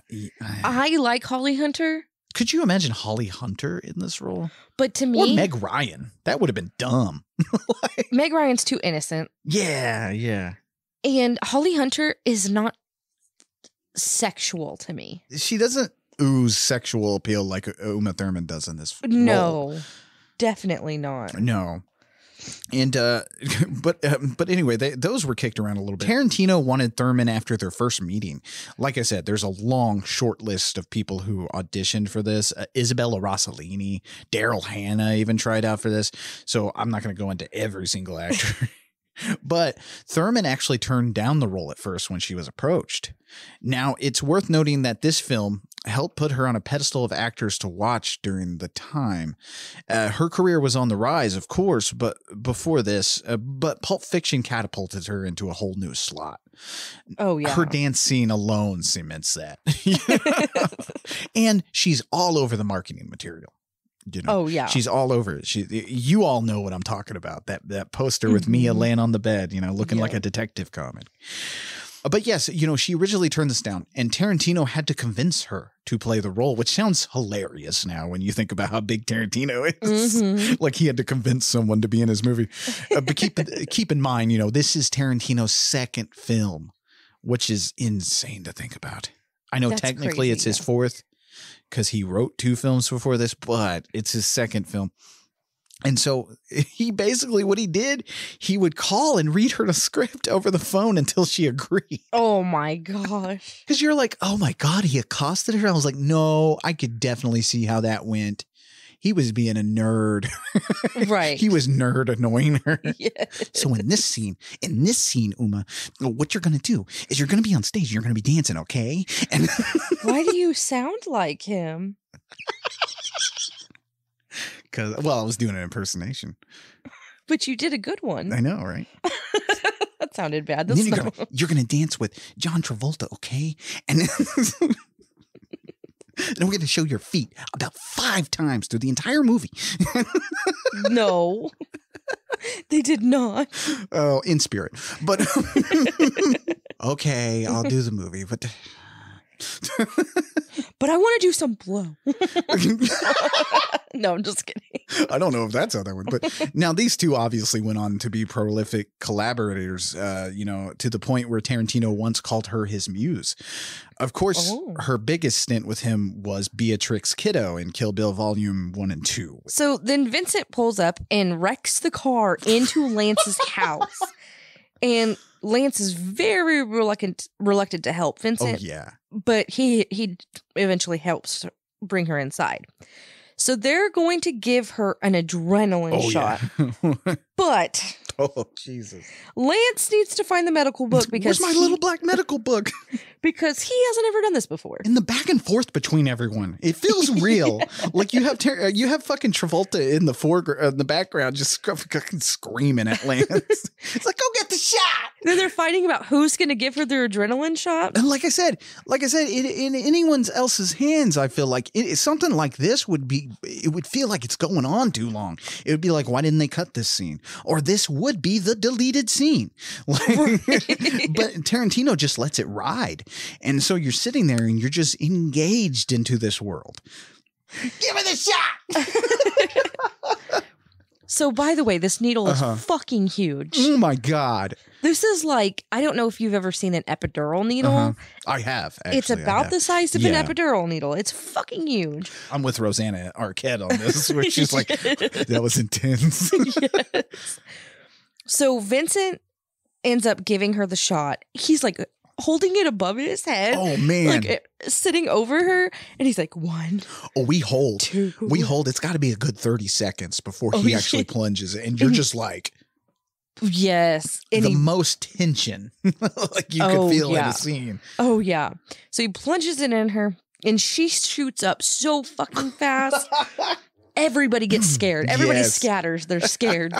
This makeup in this scene, so Vincent drives her home, and the makeup that they put on her in this scene where she looks fucking dead. Yes. Is amazing to me. Oh, it's good. It's so good. It looks real. Yes, it does. Looks like she literally just her did this. lips are like blue, and her face is really pale, and she's sweaty, and that's probably what would happen. I would expect, because like you see a lot of these movies like this, especially these that are like real cool and slick and stuff like that. And like when people OD, it's kind of like they die dramatically, sure, but they just kind of die. It's not, but like here, she's foaming at the mouth and shit. That's how he finds her, Right. She's foaming and bleeding and shit. It's fucked up. He's like, oh fuck, she's OD. Oh, you can. Oh, fuck me. Yes. So they agree not to talk about this again because Marcellus is going to be pissed and kill both of them probably. Yeah. But so now they have a secret. Right. But I like this little joke she tells at the end. From her pilot episode of whatever it's called. Yeah, because we didn't really mention it, but like in the pilot or in the show that she was going to do, Fox Force 5, she was supposed to be like the daughter of a vaudevillian actor, and she's supposed to tell a joke at the end of every episode. But anyway, he like smashes the little baby tomato and ketchup, and but Vincent's like, I'm not really in the mood to laugh. I don't know if I'm going to laugh or something like that. And he giggles a little bit. Yeah. You don't see Vincent smile too much in this movie. He kind of Vincent is the one character that really doesn't have so much of a redemption arc. And I'll talk about this, but if you notice throughout this whole movie, each of these characters, each scene, each vignette kind of ends with a character being redeemed and honor being restored. There's definitely like a balance system going on in this movie with the theme, like where it's a theme of honor and restoring your honor back to its original thing. Right. It's kind of palpable. There's a lot here to discuss. Like that's the wonder of a Quentin Tarantino movie is there are themes. It's not just surface level cool and shit like that. There are literal themes in this movie that if you wanted to discuss for like hours upon hours, you could. Here we are. But the needle scene, it still gets me. It's this moment of pure intensity. In fact, there is a legend around this scene and about someone passing out during a screening of it during this specific scene. In reality, it was just a woman who had a diabetic seizure. Like as Samuel L. Jackson said, he was like, they just had to give her some candy. They took her out, gave her some candy. But she was fine. But the fact that it was reported that someone dropped over during a showing of this, it made it even more famous. Like, imagine that. Like, that's what you want behind your movie. And Quentin Tarantino said that too, because they were like, well, how did you feel about hearing someone fell over? And he was like, well, I'm glad they're okay, but that's what I want. It's like, that's amazing. Right. So then we're thrown into the past with Butch as a child. Mm-hmm. Oh my God, this is my favorite scene. Anyway. This is great. A man that was in the POW camp with Butch's dad is there, and he gives Butch a pocket watch or just a watch that was his great grandfather's watch that has been passed down in the family. He says that Butch's dad had this watch up his ass for 5 years, hiding it. And then he had it up his ass for 2 years, hiding it, and he brought it back to him. For 2 years. I had this hunk of metal up my ass. Yes. Christopher Walken has probably the longest monologue in the movie. In the script, I think, and by the way, if you guys have listened to past episodes, you'll know that I do have a story behind the script to Pulp Fiction. I fell in love with Tarantino movies when I was very young. Yeah. I think I was 11. And so I decided I was going to print off the screenplay to Pulp Fiction, which, by the way, Harvey Weinstein commented when he was handed the screenplay to Pulp Fiction. He was like, what is this, the fucking phone book? That's how big this thing is. So imagine I'm about to print off this entire screenplay on my mother's tiny little printer. This thing is going all day. My mom gets home. I have a massive fucking screenplay I'm reading, and her printer is fucked. She has no ink. Like, there's no ink left. It broke. They had to get a new printer, and I was never allowed to print anything ever again. your mom's like, what the fuck did you do? But and if you notice through this episode, I've memorized everything. That's because I read the screenplay to Pulp Fiction over and over again when I was younger. Oh my god! While most kids were reading like The Giver or something in school, I was in the back reading Pulp Fiction. But I think there's like, if I remember right, there's like 4 solid pages of monologue here that he's reciting. Like so much so that Christopher Walken himself kind of lost the line in the middle of this. In fact, if you watch the movie, they left it in. There's a moment where he pauses, and it's not just a Christopher Walken pause. Yeah. Like, because he does that all the time, but it's not just that. Like, it's literally he forgot his line. And so he pauses for a moment. And then he remembers and keeps going. They left it in because it looks legitimate. Like, it looks realistic. Right. And it's a cool part, like where he pauses. I love Christopher Walken. Oh, yeah, he's great. And he's not in this very long. He's just here as Captain Coons. And it's just fun. I don't know. Now... And now, again, this is more example of the dialogue pushing the story forward. This gives you a reason why Butch would risk his life to get this fucking watch here in a minute. Right. You know, because they needed a reason for him to go back. Right. And to have his series of unfortunate events that he, and we'll get to it, but dear Lord, the weird day Butch has. Right. But one of the things that is really cool about this movie, and we haven't really discussed it too much, is the fractured narrative. Right. Did you feel a little like, how did you feel about this? My very first time ever watching it, a little confused. But when you watch the whole thing together, it's not confusing. No, definitely not. Now, this all takes place over a couple of really rough days in LA. Yeah. But like, you know, the fractured narrative, and it's non-linear. That's the proper term for it. Now, when this came out in 94, no one had seen a lot of films like this, and it doesn't always work. Like I said at the top of the show, Citizen Kane does it really well. But Tarantino makes this movie feel less episodic without it being non-linear. This is basically an anthology movie.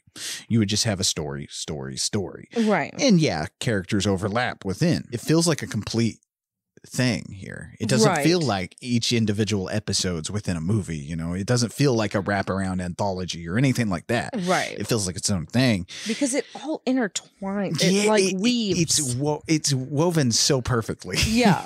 Like I think John Travolta's character Vincent, I think he shows up in every segment. But he also gets to introduce his characters multiple times from multiple points of views. Right. By doing so, he's also created tension. You know, at the very beginning of the film, the diner scene, the diner opening, when Honey Bunny and Pumpkin jump up and stuff, that's the last we see of them until the end of the movie. Right. So there's a tension going on there where you're like, well, what the fuck? Right. What's going on there? And you get more tension build up by other scenes kind of doing the same thing. You could say it's kind of cheap to do that, but I don't know. I like that. I liked it a lot. Yeah, I feel like he does it more here than he'll do in his other movies. But he probably didn't want his other movies to be Pulp Fiction. That's the thing. That's the thing that I give a lot of credit to Quentin Tarantino for, because he very well could have slid into like comfort zone after this fucking movie. Yeah. He was riding high after this fucking movie. Oh yeah, he could have slipped into the comfort zone, but he takes a big leap of like he takes a big gap between this and Jackie Brown. Mm-hmm. You know, he takes a big absence because he doesn't want Pulp Fiction. Because he did say, like, after he did this movie, he'd go to start writing a new thing, and he said, I would just start doing vignettes again. And he was like, I wanted to get away from that. I didn't want another Pulp Fiction, right? Because he wanted something different. And I feel like, even though people might disagree with me, I feel like each one of his movies is very much a different thing. Right. Even if it has a shared universe, which we'll discuss as we go here. So Butch makes up from this memory or dream or whatever. He's about to do his boxing match. Mm-hmm. And then we see a woman in a taxi. She's listening to the match. And then Butch throws a bag out the window and he jumps out of the window. Yeah. I knew there was another foot scene. Oh, okay. I totally forgot about this foot. She goes to take off because he gets in the cab or whatever, which we don't see. We got into an argument about that. We did get an argument. I was like, no, but you know he's in the cab. Come on. Right. He's talking to the cabbie here in a minute. Right. Well, she's barefoot. Yes. Yeah, she is barefoot. You get to see some wonderfully painted toenails. I know what you're doing, Tarantino. Right. I know it. If you want, you can come on this show. We won't discuss your work. We'll just discuss feet the entire time. No. We'll discuss feet we like, things we like about the foot. It'll be lovely. It'll be called the Footcast with Tarantino and Evans. We'll have a good time. Just the invitation's out there. But anyway. Not going to be here for that one. But I love during this scene of the cab ride. Like, I love how he does the old school, like, rear projection of a car moving and stuff. It looks, again, with Bruce Willis looking like a 50s actor, it looks like a 50s movie piece here. Right. And we'll get to that in a minute. Sorry. Again, I'm very excited, if you guys could tell. So then we're thrown into a little bitty scene here where Vincent and his new partner, Paul, go to see Marcellus. And Marcellus is pissed that Butch ran off. Yeah. And he's going to find him. Yes. So now we're in the cab. Yes. Now we're in the cab with Butch and Esmeralda as the driver. Yeah. She says that he killed that guy that he boxed. And Butch was like, oh, shit. Like, yeah. Oh. He didn't know he killed him. Oh, sorry about that, Floyd. Right. I love that. So Butch calls someone on a payphone and says he's leaving to go to Knoxville. And then Esmeralda drops him off at a hotel. He really like lays out that book. Like with this scene, a lot of people, I've heard a lot of comments saying like, why was this needed? Why was any of this scene with Esmeralda needed? And I'll discuss why Esmeralda's here in a second. But like, I feel like he explains Butch's like character here a lot. Like Butch is someone who doesn't want to kill nobody, right? But he will to get ahead. You know, he'll kill to get ahead, and he's comfortable with it. Like he just kind of is like, well, sorry about that, Floyd, because in later when he's talking to his manager or whoever he made the bet with, that because he didn't take the dive because he took the money and he gets the money he made off of betting against Floyd. It explains Butch's character to you like a whole shit ton more than if it wasn't there. If he just got in the cab and went to the payphone and went to the hotel, it does give you more of what's about to happen to him and why he would be in that position. Why he wouldn't just be like, oh God, I killed someone. You know what I mean? Because if he did that and he reacted to Floyd any differently than he does, then none of his character traits would make any sense going forward. Right. So this cab driver, though, Esmeralda, is played by Angela Jones. Now, you guys do not have to know this. This is some deep cut shit. But now she was in a short film called Curdled from 1991. And I believe in Curdled, he also got the inspiration for Harvey Keitel's character later on, the Wolf. But in that short, she plays a girl who is obsessed with death. She basically is this young girl who's chewing bubblegum and shit like that. Very much this character. And she stumbles upon a dead body and she's just fucking fascinated with it that short film. But, he loved it. And so that's why she's here. I mean, that's the simple reason why this character is a thing. Later in 96, Tarantino, I think he would help finance a whole feature length version of Curdled. It's not a bad flick. It just never gets talked about. So like I said, it's okay if, this is some deep cut shit. Right. So Butch goes to this hotel room and there's a woman inside and it's just his girlfriend. And she's randomly talking about how she wants to have a potbelly. Okay, I have some thoughts about this scene. It's a little interesting to me, and maybe again, you guys know how I am. I might be reading way too into this, but Fabian here, if you watch closely, she seems like you said, she's obsessed with potbellies. She's like, I want a big fat potbelly. I would look so good. I think so cute, and how good she'd looked with one. Plus, later, she goes to tell Butch something, but he's asleep. And she says, never mind, and walks off. Then on top of that, she's obsessed with breakfast. Right. Like she's discussing this big breakfast and stuff. And you even see her eating, but she's also about to eat some blueberry pancakes that she keeps going on about. I think Fabian's pregnant. Well, when she originally had started talking about potbellies, I think my first thought was, she wants to have a big potbelly because she wants to be pregnant. Yeah. Well, she may be pregnant. Yeah, that's what I mean. I think she might be pregnant and she's trying to judge his reaction to like she's telling him this, like, I want a big fat potbelly. And, she's like, well, if he's not going to love me, I'm pregnant and stuff. And that's how I read it too. Yeah. So she then asks him if everything went as planned. And he says yes, but they aren't finished. Yeah. And she's afraid that they're going to get killed. He reassures her that they're going to go away or whatever. And they go on with having sex.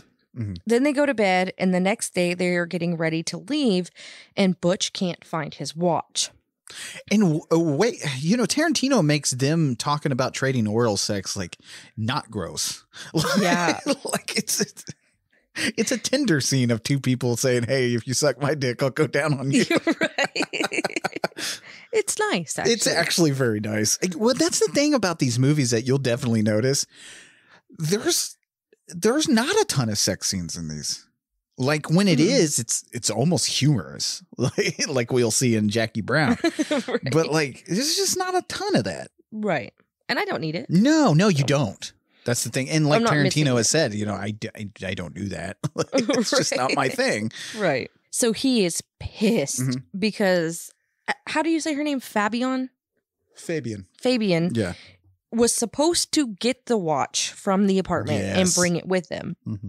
On the little kangaroo. And he starts flipping shit. He like picks up the TV and throws it against the fucking wall. You're like, oh God, is he about to beat her? And she was in the corner like he was Oh about my to beat God. her. Butch says that he has to go back to the apartment.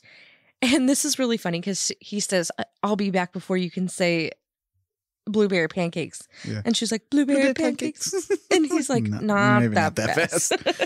Okay, so you've seen this one. This is a good one to jump on this. But like, okay, so Quentin Tarantino gets a lot of shit for how he treats his women characters. Mhm. Like, again, you haven't seen a lot of his work yet, but you're watching Pulp Fiction. How do you feel about the women characters in these movies? Like, as a woman yourself. I'm going to have to say that it's very 90s.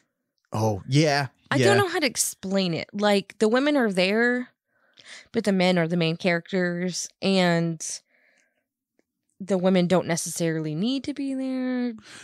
Yeah, I see what They're- you're going with. They are there to make the men. And maybe we'll that- discuss like this. they're props to the men. Yeah, and maybe we'll discuss this as we go on. Mhm. I've always felt like, though, he writes women really good. Like, to me, again, like I said, I'm a fucking dude. I'm, you know, you guys may disagree with me on this, and that's fine, man. Again, you can like a movie, you can hate a movie. It's all good. You know, we all have different readings and shit like this. If you want to say fuck Tarantino, cool, man. I'm down Right. with that. This may not be for everybody, but I feel like he does write women really good, because I feel like, maybe this is sexist, I don't know, but I feel like he writes women as these ethereal kind of beings. I don't know what that means. Well, like these higher beings than men. Like Mm-mm. men in his movies, I feel like, are like these like reactionary, violent motherfuckers, whereas the women are more like dealing with the fucking reactions and stuff these dudes put off, and they're like almost. And like I said, you haven't seen more of these, so maybe Right. we'll come back and discuss this at a later time. But that's how I get out of this. Well, I didn't read it like that because Mia is just this rich man's wife, and she's young and beautiful or whatever, and almost neglected and abused. Oh, okay. Oh yeah, okay. I see where you're going with this, because And then- you know he has the hitman take her out to dinner. Right. Instead of him doing it. Yeah. And then later on he's with another woman, and like she's just there to say he's got a wife. Okay, yeah. Then you've got whatever the fuck her name is. Fabian here, and she is this guy's girlfriend, and Okay. I think that like she thinks she's gonna get hit. Maybe he's done this before, been explosive to her or whatever, and she's so innocent and thrown into this. And I feel like their relationship had this is a new relationship. That's what I'm feeling like. Okay. Even though she's pregnant, I think that this is just a weird relationship here. Okay. And then what other women we have? We have Lance's wife, who gets yelled at all the time, but she yells at him too. Yeah, they almost had Pam Grier play Lance's wife, but Tarantino was like, "No, I can't imagine Pam Grier putting up with that shit." And then you have Honey Bunny, Mhm. and I think they play off of each other well, but you can tell that she's just there because Pumpkin's there. Oh, okay. She's so just you, going- you feel like these characters are more follow-alongs in this specific movie. I feel, yeah. Like tag-alongs. Yeah. Okay, I can get that. Okay, nowadays in 2021, that might be a bad thing, but in 1994, this is very 90s. This is very, we've seen it in all the 90s movies. The women are just background characters to these men. Okay. You didn't have a lot of, and I'm talking about just this movie. I'm not talking about Quentin Tarantino movies in a whole. Yeah. Because obviously Kill Bill, the main character's a woman. Yeah, we will, like I said, we'll put a pin in this too and come back maybe later after, once we hit it Once Upon a Time in Hollywood, maybe we'll come back and discuss this. But I did want to discuss this month about the perceptions of Quentin Tarantino movies that I kind of disagree with, but maybe, that's what's wonderful about having a woman doing this podcast with me is I can get the other viewpoint and you could make a good case because yes, now that you say it, I do totally agree with that. But it makes sense for this movie because this is a fucking gangster movie. Right. Like, this is a fucking gangster movie. I mean, it's a movie about hard-hitting motherfuckers who's doing some hard-hitting motherfucker shit. Right. So what do you expect? Like, that's what this movie is. That's the world they live in. Right. Right. We'll revisit this another time. So Butch goes back to the apartment to get his watch, and he sees a gun on the counter. He picks it up because he knows somebody's there. Mm-hmm. Well, Vincent walks out of the bathroom, and Butch just fucking blows him away. Oh, man. Again, the bathroom is Vincent's undoing. Yes. And then he leaves. So he thinks he's gotten away with this because there's nobody else around. Mm-hmm. He's killed Vincent, whatever. But when he's driving, he sees fucking Marcellus just walking in the road. So he hits him with his car. Which, out of all the fucking crosswalks in all the town of LA. Yeah. And Marcellus is just walking getting his donuts. Yeah. He just wanted some donuts. I assume maybe he's getting donuts for him and Vince. Oh, I didn't think about that. Yeah, because why would he be in the area? He was probably on a stakeout with Vincent. They were probably going to do it together, but yeah. Things just get fucking weirder for poor Marcellus, played by Ving Rhames. Oh, so weird. Who also got a boost in his career after this movie. He got an Oscar nomination, I believe, from this. He got a nod from this just by the way he plays Marcellus, because Marcellus is a wonderful fucking villain. Oh, yeah. Like, well, in a movie of villains. Right. So when Marcellus comes to, he sees Butch and starts chasing him through the streets and shooting at him. Yeah. Well, Butch runs into a pawn shop. Yes. Okay, I thought it was a pawn shop. Mm-hmm. Okay. And Marcellus runs in after him. Butch starts beating Marcellus, but the guy behind the counter makes him stop and pulls a gun on him. Yes. Then he knocks Butch out with the gun and calls a friend, Zed. This man is named Maynard, and his friend name is Zed. Yeah, I think in the screenplay they're brothers. I'm not exactly sure. They don't really explain it here. Maybe. There's a lot of backstory left out, and probably for a good reason for these two. I mean, Russell's old room is mentioned, and you're like, who the fuck was Russell? Where is Russell? So the guys wake up, and they are tied to chairs, and they have ball gags in their mouths. Which I believe is the first sign that things have gone awry. I don't think you ever want to wake up with a ball gag in your mouth. No. So a man named Zed comes in, and he's a police officer? He's an off-duty security guard. Oh, okay. Only because I read the fucking screenplay, you guys. I'm sorry.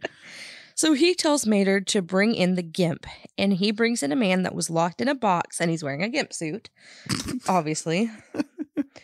And Zed picks Marcellus first, because he's like, eeny, meeny, miny, mo, blah, blah, blah, whatever. Oh, dear God. He drags Marcellus into another room and rapes him.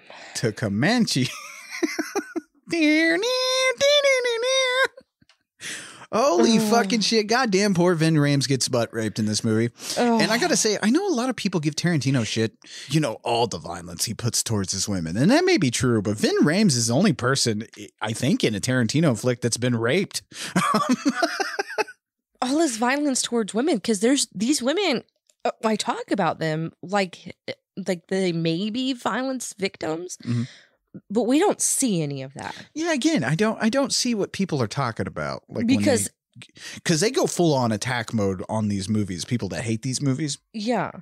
They go full on attack mode, and I just don't see it. I don't understand why Not all the violence. I'm not seeing that. Butch is fucking killing people. All the violence got kind of directed towards poor Frank Whaley, who just wanted to eat his big kahuna burger. Right? Got shot in the chest. I've seen no violence towards women in any of this movie so far that we've talked about. Marcellus does accidentally shoot some lady in the fucking street wearing fucking shorts. Okay, but Kathy Griffin is in that scene. You know, Kathy Griffin and Quentin Tarantino dated for a time. Ew. Ew. Anyway. No, but you see men getting the fuck beat out of them, getting killed through this whole fucking movie. I think it's equal, if anything. Maybe in other movies, but not this one. Plus, Quentin Tarantino's strength may be to do that. Do you really want Quentin Tarantino to do a feminist movie? Oh yeah, no. Anyway, yeah, I don't know if I want it from this this director. I don't think that's his strengths. So let's move on. Now, like I said, whoa. Now I don't really even have to go into it, but this feels like definitely a nod to 1972's Deliverance, putting Ving Rhames up there on the oh no pedestal with poor Ned Beatty. I'm gonna have to say yeah. Yeah, a lot of people find this really hard to stomach, this scene, which is weird because there has been so many rape scenes involving women in films, you know, like that these people hold up in high regard, and the same people that complain about this scene.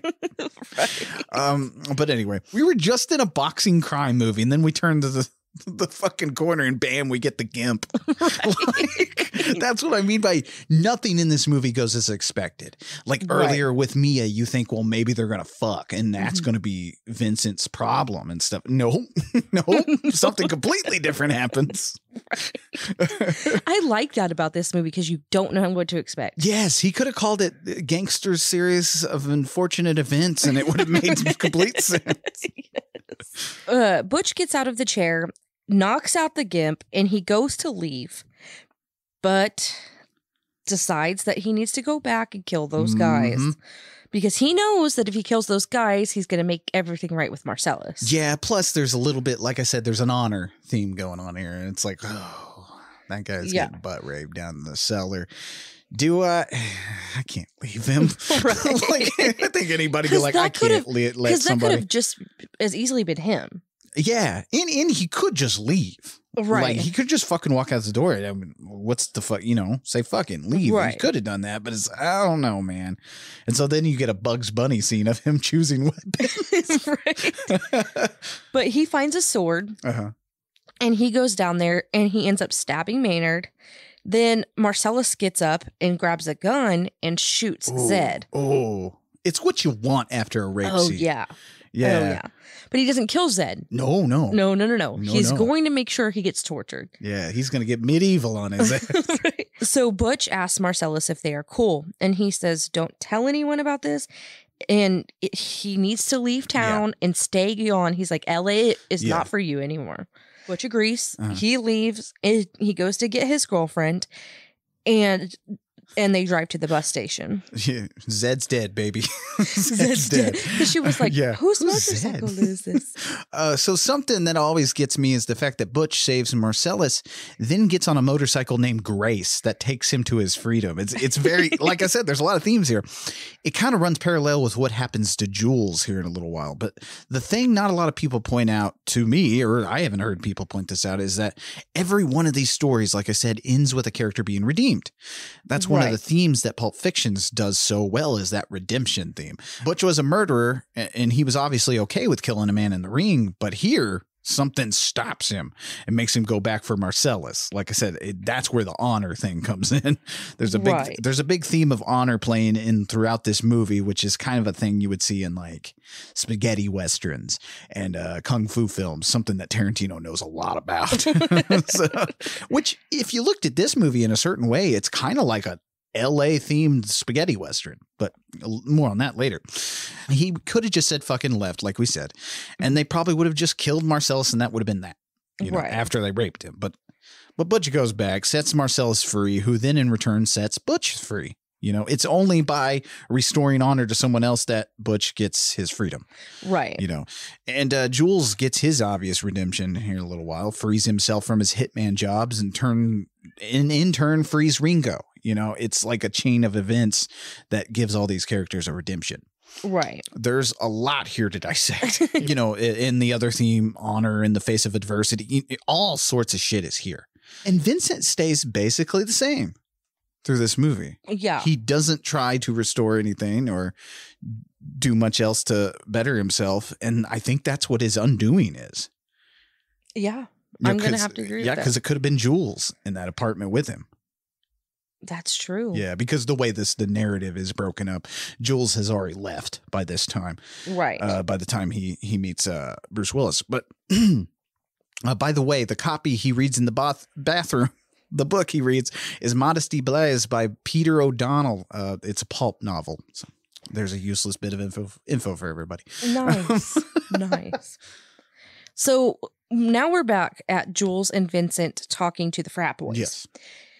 But we're getting this from a perspective of a kid in the other room with a gun. And he hears all of his stuff. Yeah. And he hears his friend get unloaded on. So he runs out with a gun. And he unloads this gun on them, but does not hit them. This is a goddamn miracle to Jules. Fucking miracle. This is some divine shit. Right? So they kill this kid. And they go to leave. And they take Marvin with it. He's the last living person in this apartment. Jules says that when they didn't get shot, it was a miracle. And now he needs to quit. Yeah. He's like, this is a sign from God to quit doing this job. Out of the business. Yeah. So they're in the car and Vincent turns to talk to Marvin and accidentally shoots him in the face. Again. And he has that line, oh man, I shot Marvin in the face. It gets me every time, man. So Jules is pissed. Yeah. And they're trying to figure out what to do because this car is covered in fucking blood. Blood and brains and skull and shit. So Jules calls his friend named Jimmy and says that he needs to use his garage for a couple hours. Yeah. And that's the late Alexis Arquette who busts out with the hand cannon, by the way. But Phil Lamar, who plays poor Marvin here, gets shot in the face. Goddamn. But if you were living around the time this movie came out, Phil Lamar was a member of Mad TV, Fox's answer to Saturday Night Live. And one of their earliest sketch was a mashup of Forrest Gump and Pulp Fiction called Gump Fiction. Oh my God. And Phil Lamar, being on the show, gets to play Marvin again. There's a scene where they shoot some people in the room and he's in the same room and he's like, oh no, not again. So they go to Jimmy's and they are cleaning the blood off of them. And Jules is pissed and wants to treat Jimmy right. He wants Vincent to treat Jimmy right too.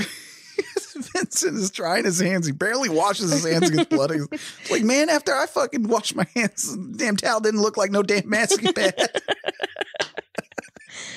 Their back and forth in this movie is fucking great. Yes. That's what I mean by like, how did you not pick up that this has like a new beat of comedy in it, which is something that we've seen now, you know, with Judd Apatow and stuff like that. Right. But it's something that wasn't really in the mainstream back in '94. I mean, you had Dumb and Dumber as one of the top comedies out at the time.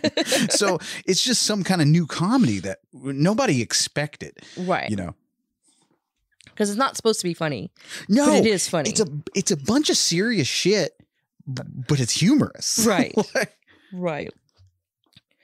So Jimmy's pissed also because he doesn't want them there with the dead guy.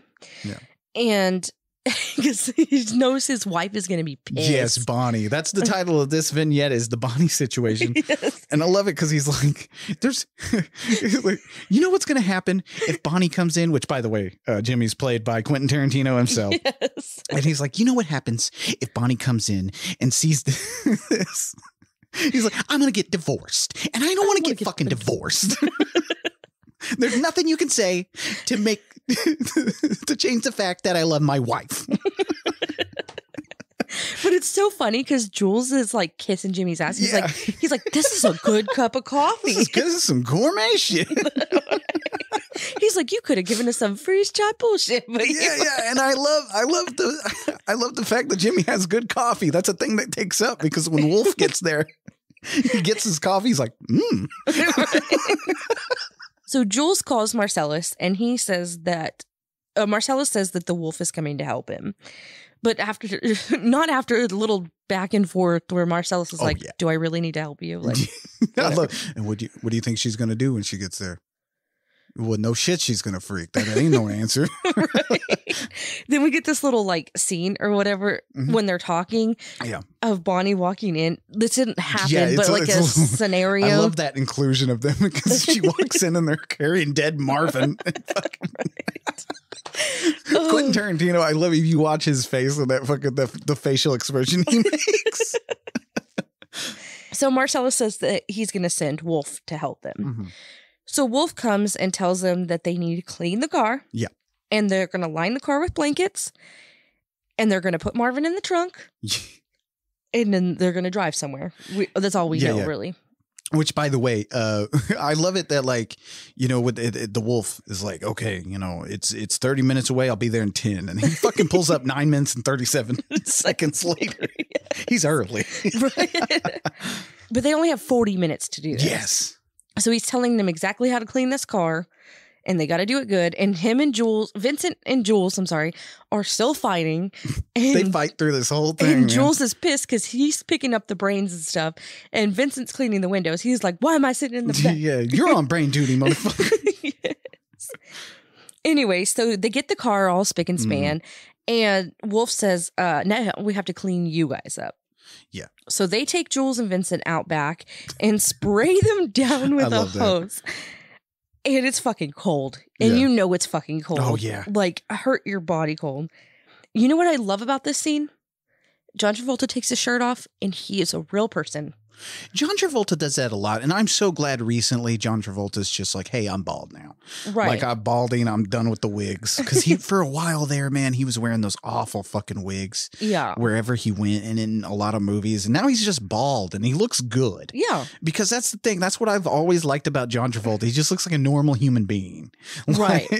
Yeah. He takes his shirt off and he's like hairy and like chubby. Yeah. Well, that's the one thing about Quentin Tarantino movies is that, yes, a lot of these people are like amazingly gorgeous, but they're all kind of normally built and stuff, just normal people. Right. You know, it's normalizing all of this. And I love that. Because this whole movie could have been just a bunch of supermodels and it would have looked like a fucking cartoon. Right. They get all the blood off and then they're dressed in Jimmy's clothes. So they're wearing shorts and t-shirts. Yes, and flip-flops. And it looks weird. Because these guys were wearing suits. Yeah, because what Quentin Tarantino does, and I don't remember the director that had this philosophy, but there was this old director that had a philosophy about the costumes that the characters wear are almost like their suits of armor. You know, so like their suits of armor are like this, the suit, the three-piece suit that they wear. Well, three-piece, maybe it's two. I don't know. So it's like their armor. So like when they're not in the suit, they're in the fucking shorts and flip-flops. It's fucking odd. And I didn't realize, but in the scene earlier, when they first see Butch in when he was talking to Marcellus, that's the scene after this. Yes. This is the scene after this because they walk in the shorts and flip-flops. Yes. And it's funny to see it before this because you're like, what the fuck Why are they doing? dressed like that? Yeah. So they take the car to a place called Monster Joe's, and Monster Joe's is going to take care of it all. Yes. They're going to take care of the situation. Now Dick Miller played a role at Monster Joe's, but his scenes were cut. But we have Harvey Keitel as the wolf. And I love Harvey Keitel here. It's a character. In 2014, he did some commercials for the UK as the wolf. He did some car insurance commercials. They're on YouTube if you guys want to watch it. But Keitel, of course, played, I believe, Mr. White, if I'm not mistaken, in Reservoir Dogs. And Keitel was actually very important to Reservoir Dogs' success. You know, he actually funded part of it, if I'm not mistaken. Oh, wow. But also, Keitel had been one of Tarantino's favorite actors as a younger kid. So for you film buffs, Keitel plays a similar role like this in 1993 in the film Point of No Return. One thing we got to touch on this before we end the show, but one thing we really haven't touched on is the fucking music in Pulp Fiction. Oh, it's great. It fits. It's wonderful. The surf rock face melting tune of Miserlou by Dick Dale at the beginning. Urge Overkill's cover of Girl, You'll Be a Woman Soon. You know, when we get to see Mia's foot. And what's kind of crazy is, you know, Pulp Fiction has no film score. Oh, wow. It's all music. It's all these tunes, and it's something he kind of does with his flicks, especially, you'll see that in Jackie Brown. There's not much of a film score. It's mostly all these tunes. Right. Like these classic tunes and stuff. And that's the thing that a lot of movies can't pull off when you have just like one pop hit after a fucking another as the film score. Mm-hmm. Sometimes that feels weird. I'm looking at you, Suicide Squad, where it feels like people are just changing a dial on a radio, and it just feels off when people try to do that shit. Surf music might seem like an odd choice, even though now we couldn't imagine Pulp Fiction without it. But Tarantino chose the mix of these tunes because to him, it just sounded like good old rock and roll, and almost fits the movie like a Morricone score.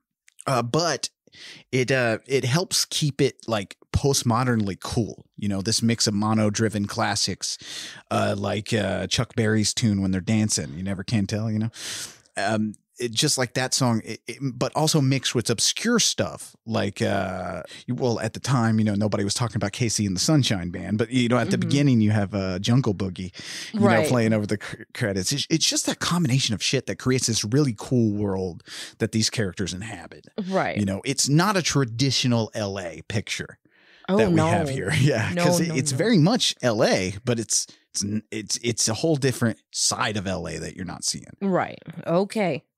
Here we are. Here we go. I could not put every detail into any of this, but you especially can't. This. How do you fucking write a summary of this? Right. How do you write a summary without doing it word for word because of that monologue that Samuel L. Jackson delivers here in a little bit? Jesus Christ. So the guys go to a diner, and we automatically know what diner this is. Yes. Jules is still talking about the miracle of not dying. Mm-hmm. He's going to quit the lifestyle and walk the earth. And Vincent's like a bum. And then go back and forth about if he's going to be a bum, not be a bum. Then we see that they're in the same diner with Honey Bun and Pumpkin. Mm. So they start to take over the diner, and Vincent's in the bathroom taking a shit. And Jules has a gun ready under the table. But he holds up his wallet because that's what they want. They want the people's wallets. And supposedly some of the extras that were just in this coffee shop scene, they didn't really know what was going to happen during this scene. So when Tim Roth and Amanda Plummer jump up and hold the place up, some people were like, oh, shit. Like, right. Are we really getting robbed? And then they were kind of seeing Samuel L. Jackson and stuff, and he had that gun, and they're like, oh, they must be undercover cops. We're all right. They're going to get them. Shit like that, so people were going through some tension during these scenes. Right. So Pumpkin notices Jules with his suitcase, and he wants to know what's in the suitcase. Jules eventually opens it. Then he ends up taking control of Pumpkin when his guard is down. Because he opens it, and there's this gold glow on him. Of course, it mesmerizes him. Is right. What I think it is. So he takes control of Pumpkin, and Honey Bun is pointing a gun at Jules, and Jules tells them that he's going through a transition period, and he wants to help them and not kill them. Yeah, which is it's kind of cool because, like, basically, I'll just kind of sum up the whole thing. But basically what Jules is saying here in a more philosophical way that I can't put, but is basically he's trying to be a better person. Right. And this shit is not what he wants to do. And he wants to give Ringo, a chance to get out of this. Right. Get out of this and be a better because person. Typically Jules would have probably shot these people. Oh, He probably would have killed them. In fact, there was a scene they were going to shoot that had Jules kind of close his eyes, and he sees what he would normally do, where he pops up and just blows them both away. Right. That's what he normally would do. But then he opens his eyes and he proceeds to do this because he's a changed person now. Right. But he tells them they can't have the case. He's like, especially after all this bullshit I went through today for this fucking case. Because they did, man. But he ends up giving Pumpkin $1,500 and says that he isn't going to kill them, and he lets them go. And then Jules and Vincent leave. And everybody bought a bad motherfucker wallet. Yeah. You can still buy these online for like $30. Bad motherfucker leather wallet. It's actually, honestly, that was Quentin Tarantino's wallet. He had a wallet that said bad motherfucker because it's a reference to, I believe, a Shaft movie. I if I'm thinking right. Isaac Hayes' theme in Shaft, where he says he's a bad motherfucker. You know. Oh, okay. Anyway, I love that last monologue though, like with Jules explaining to Ringo. You know, he's teaching him basically. It's like a learning moment. Right. Like I said, you know, Ringo goes off. They both go off into the sunset, changed themselves. Right. Like it's very cool. And so, you know, it just ends, man. It ends right there.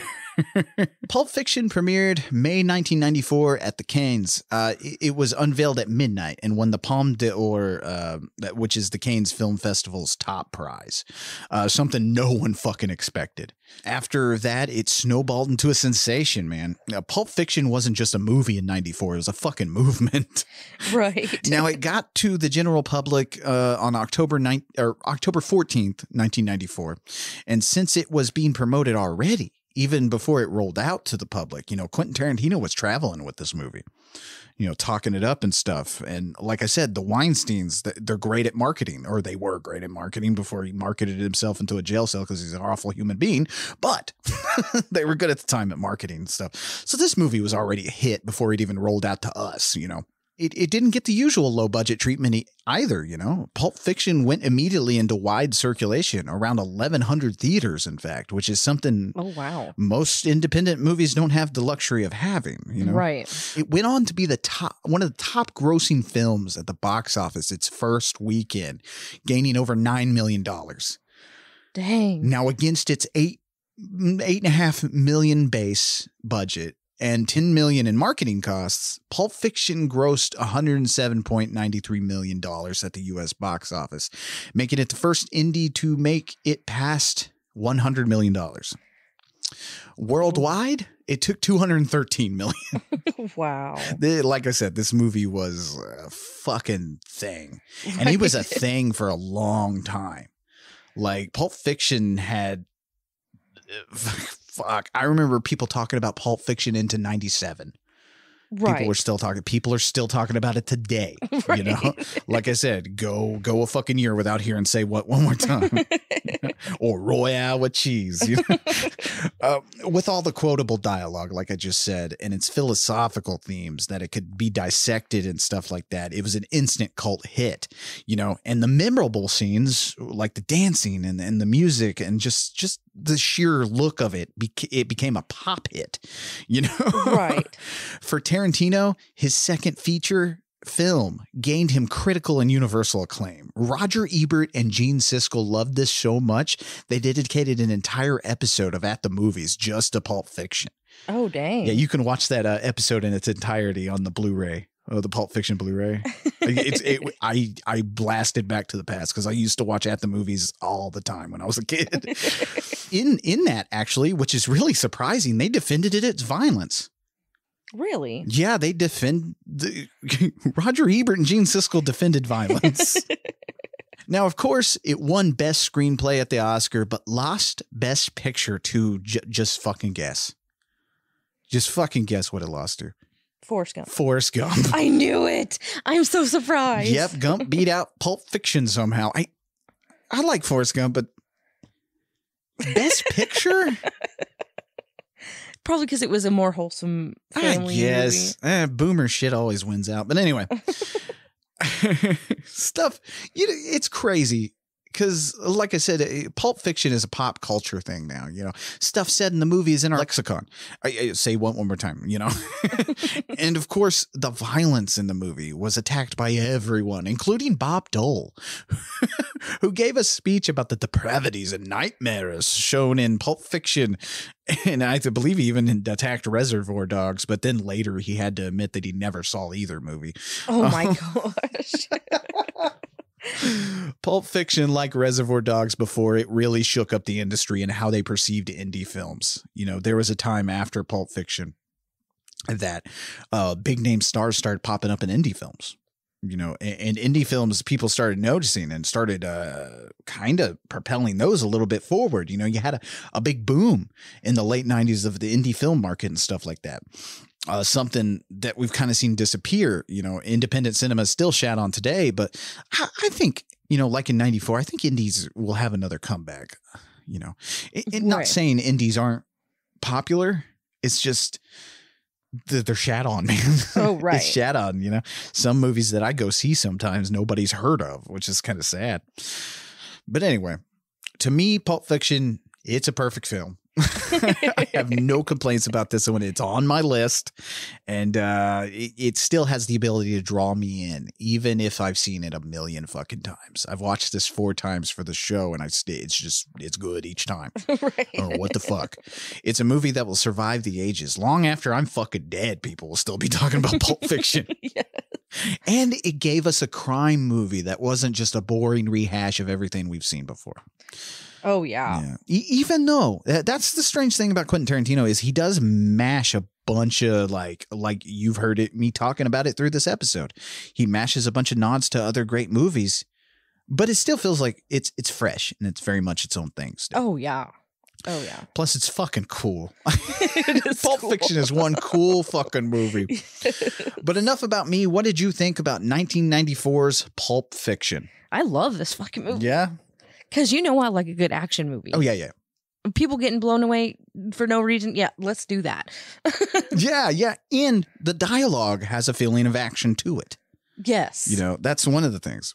Oh, man. I love all of it. The whole aspect. I'm trying to think if there's anything I would change. Blah. That's what I mean. No. I have zero complaints. You know, most of the time I'm like, well, I wish they would have focused on this character a little bit more, or maybe expanded this. You know, I consider that a complaint, but this, nah, man, don't change it. Don't fucking do anything to it. And I love Quentin Tarantino. I watched a bunch of the bonus features this weekend that I haven't seen for fucking ever. But I watched one about the deleted scenes. And he was like, typically directors release a director's cut of a movie after it's been in theaters for a little while. Mm-hmm. But me, I make the movie I wanted to make the first time. Right. I love how fucking he has this like fucking ego, but it's like genuinely he earned it. He earned the right to be an ego, have a big ego about his films and stuff like that. He's earned it. But no, that's Pulp Fiction from 1994. We had a fucking blast, man. Oh, yeah. I can't wait for more of this. Like I said, you guys, these are going to be some beefy fucking episodes, some big old ones. Right. So prepare for that. These are going to be a whole week of listening for you. You're going to have to take breaks. But no, we're having a blast so far. A Quentin Tarantino Christmas, I think, was the right fucking decision. Next week, we're heading into a blaxploitation throwback that Quentin Tarantino did. And like I said, he took a break between this and his next film just because he was trying to get away from Pulp Fiction. Not that he hated it. He's just trying to make something different. He didn't want to make the same film. He didn't want to get stuck in the same thing, because if you look at Reservoir Dogs and Pulp Fiction, they feel like the same movie of different sides of the same coin. But the next movie is an adaptation. It's the only movie not based on an original story that he made. Oh. And it is Jackie Brown. That's right. The Pam Grier, Robert Forster movie fucking goddamn. Just more good. Oh, yeah. More fucking excellent film, and more, you're going to get loads of references. So get your pen and paper ready for movies that you must watch. But anyway, I'm Lee Evans saying stay spooky. And I'm Brittany. Stay horrific. A Royale with cheese. A Royale with cheese. Say what one more time. Thanks for listening. To get a hold of us and submit your stories, fan mail, and death threats, you can find us on Twitter, Instagram, Facebook, and nightofthehorrorfile.com. Our theme song was written and performed by John Brennan, used with permission. Find John at shopjb.bandcamp.com and at badtechno.com. If you like what you hear, leave a good review wherever you listen to podcasts, and share the show on your social media. See you next week.